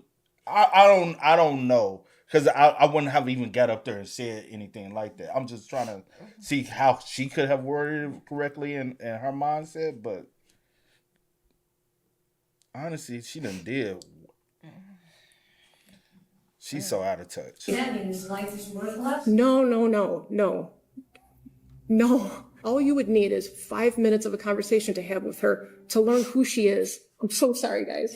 I'm sorry. The fact that she didn't even care to prepare anything more in depth about Dom and Davion. Right. Later, Mackenzie asks her mom in a recorded jail line, "Why was the judge being so mean to you?" "I don't know. I don't care." I was about to be like, just stop talking to her because she clearly doesn't care. No, he wasn't. And why was the judge being so mean to you? I was about to just be like, just stop talking to her because she clearly doesn't care. She's like, why are you talking about her so much and not the victim? All the while, Natalie is trying to motivate Mackenzie. You are here for a reason. You impact lives no matter where you go in such a positive way. This is just another chapter. So Mackenzie shares her statement during sentencing. To the families of Dom and Davion, I'm so deeply sorry. I hope one day you can see I would never let this happen or do it on purpose. I wish I could remember what happened. I'm just so sorry. I'm heartbroken. I love Dom and Davion. We were all friends and Dom was my soulmate. I wish I could take all your pain away, and I'm so sorry. And to my family, thank you for the support and all the love you guys give. Thank you for fighting with me. I love you all so much. All right, I'm done. Thank you.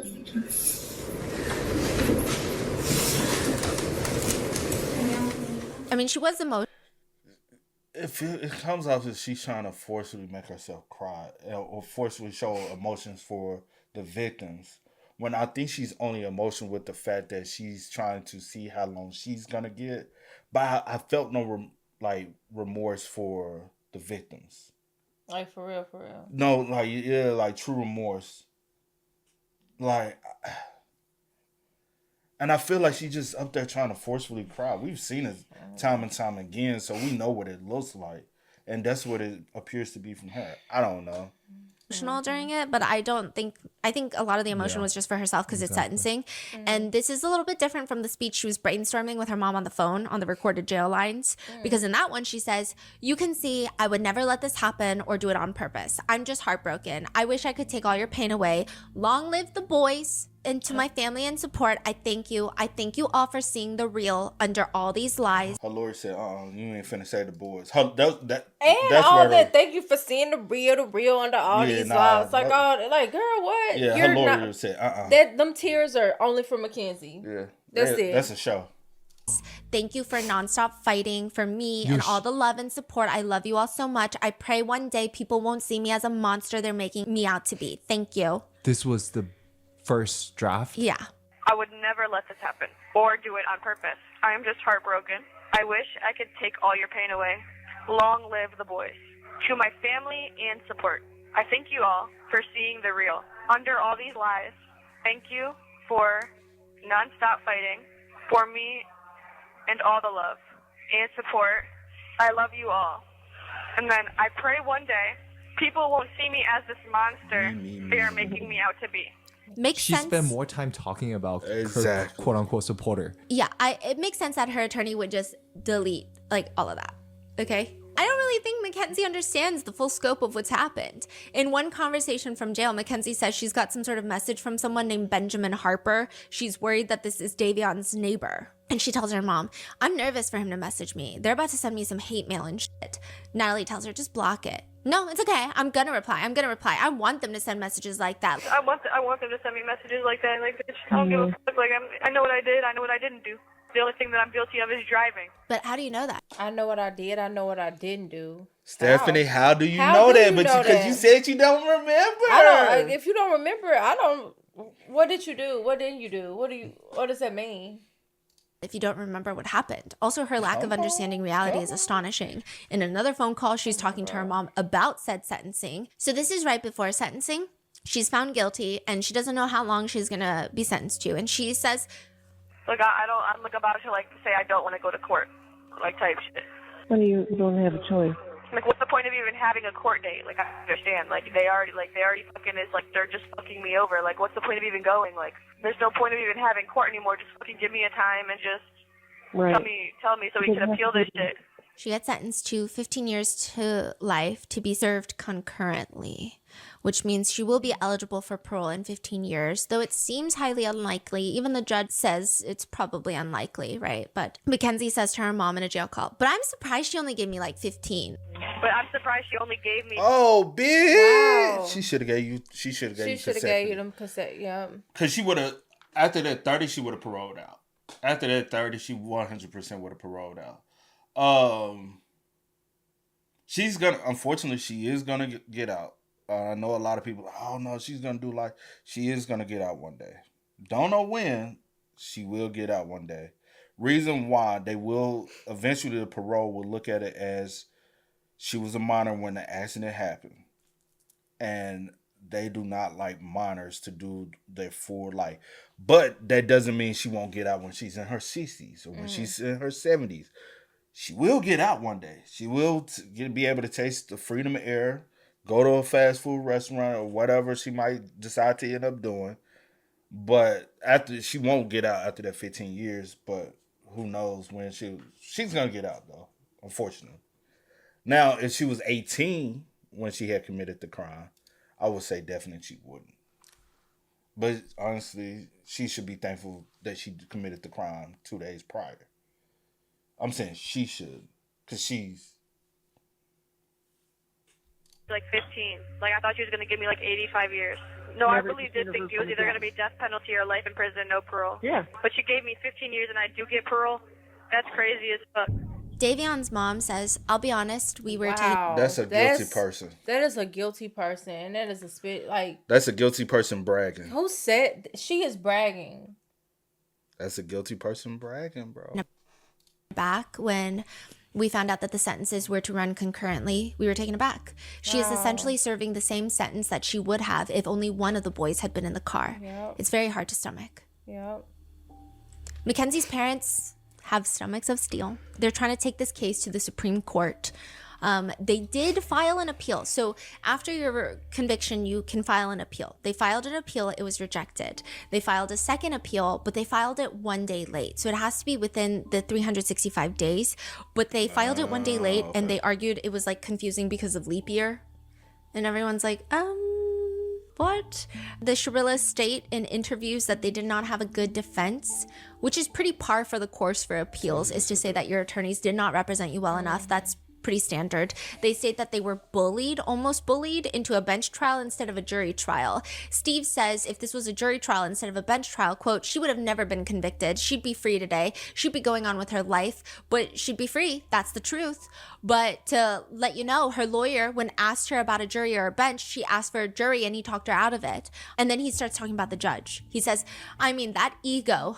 I don't know how she walks in and out of the room with that kind of ego. It's unfortunate that a sitting judge of that long ruled that way and acted that way. Later, he argues, you get pulled over now in Strongsville speeding, it's attempted murder. That's the precedent they've set with this case.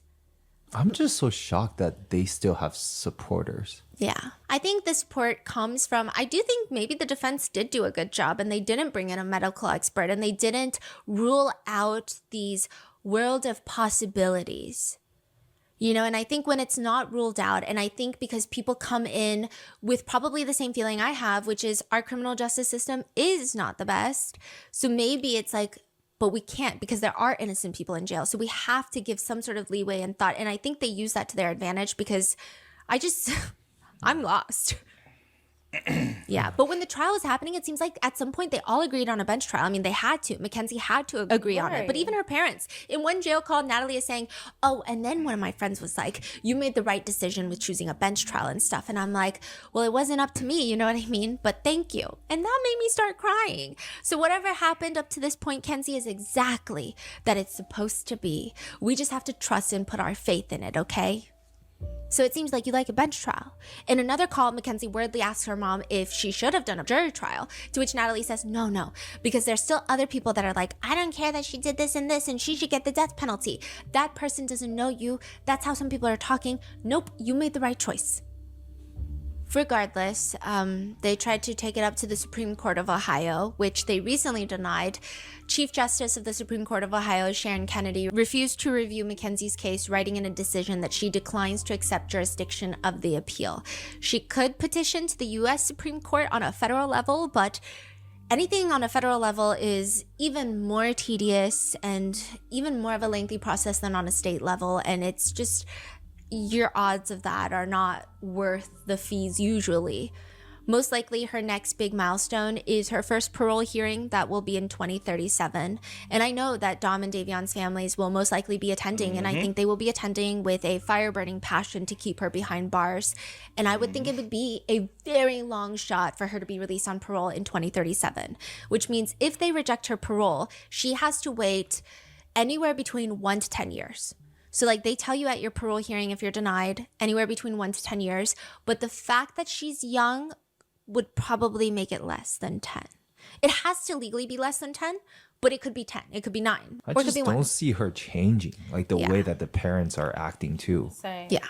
Cheyenne says, I don't know if she still does it now, but when I was in there, she was journaling every single day. Date, timestamp, and she told me it was for a book when she gets out. She told me she had a modeling gig before she even came in, and she was like, I got offered a modeling gig before I came in. I'm gonna write a book when I get out. I'm gonna be a social media influencer telling my story and all that stuff. So this is why the families are trying to do Dom and Davion's law, because in Ohio, the Son of Sam's laws, which protects the victims' families from the perpetrator profiting off their crimes, a lot of that in Ohio has not been updated to include social media. Right. So I think it just includes a lot of the traditional ways of making money. So I think they're trying to get those updated. I mean, this whole book thing. Yeah. And she also says about Mackenzie, you know how in the Netflix documentary, she says, I think about it every day and stuff like that. I'm not going to say she doesn't, because I'm not in her head every day, but her actions, I don't think she does. And she's like, since I've been gone, you know how I said Juice was Jasmine's girlfriend? Yep. As soon as I left, she started doing stuff with Juice. So Cheyenne's just like, she's in there like just doing things. Like I don't think she's thinking about it every day. And that is where we are with the Mackenzie Shirilla case. I know this was a very lengthy journey that I just took you on, but I just wanted to be as thorough as possible. And there was just so much in the FOIA that I felt like, you do have to pay. I forget how much it was, but like most places you have to pay to get the FOIA, and then to have the leniency of time to have people go through and like for me to sit there and read. Like I know that a lot of you guys are also working, so it would have just been impossible. So hopefully that is as thorough as we can get. Let me know your thoughts. What do you think? Leave it in the comments. And with that, stay safe, and I will see you in the next one.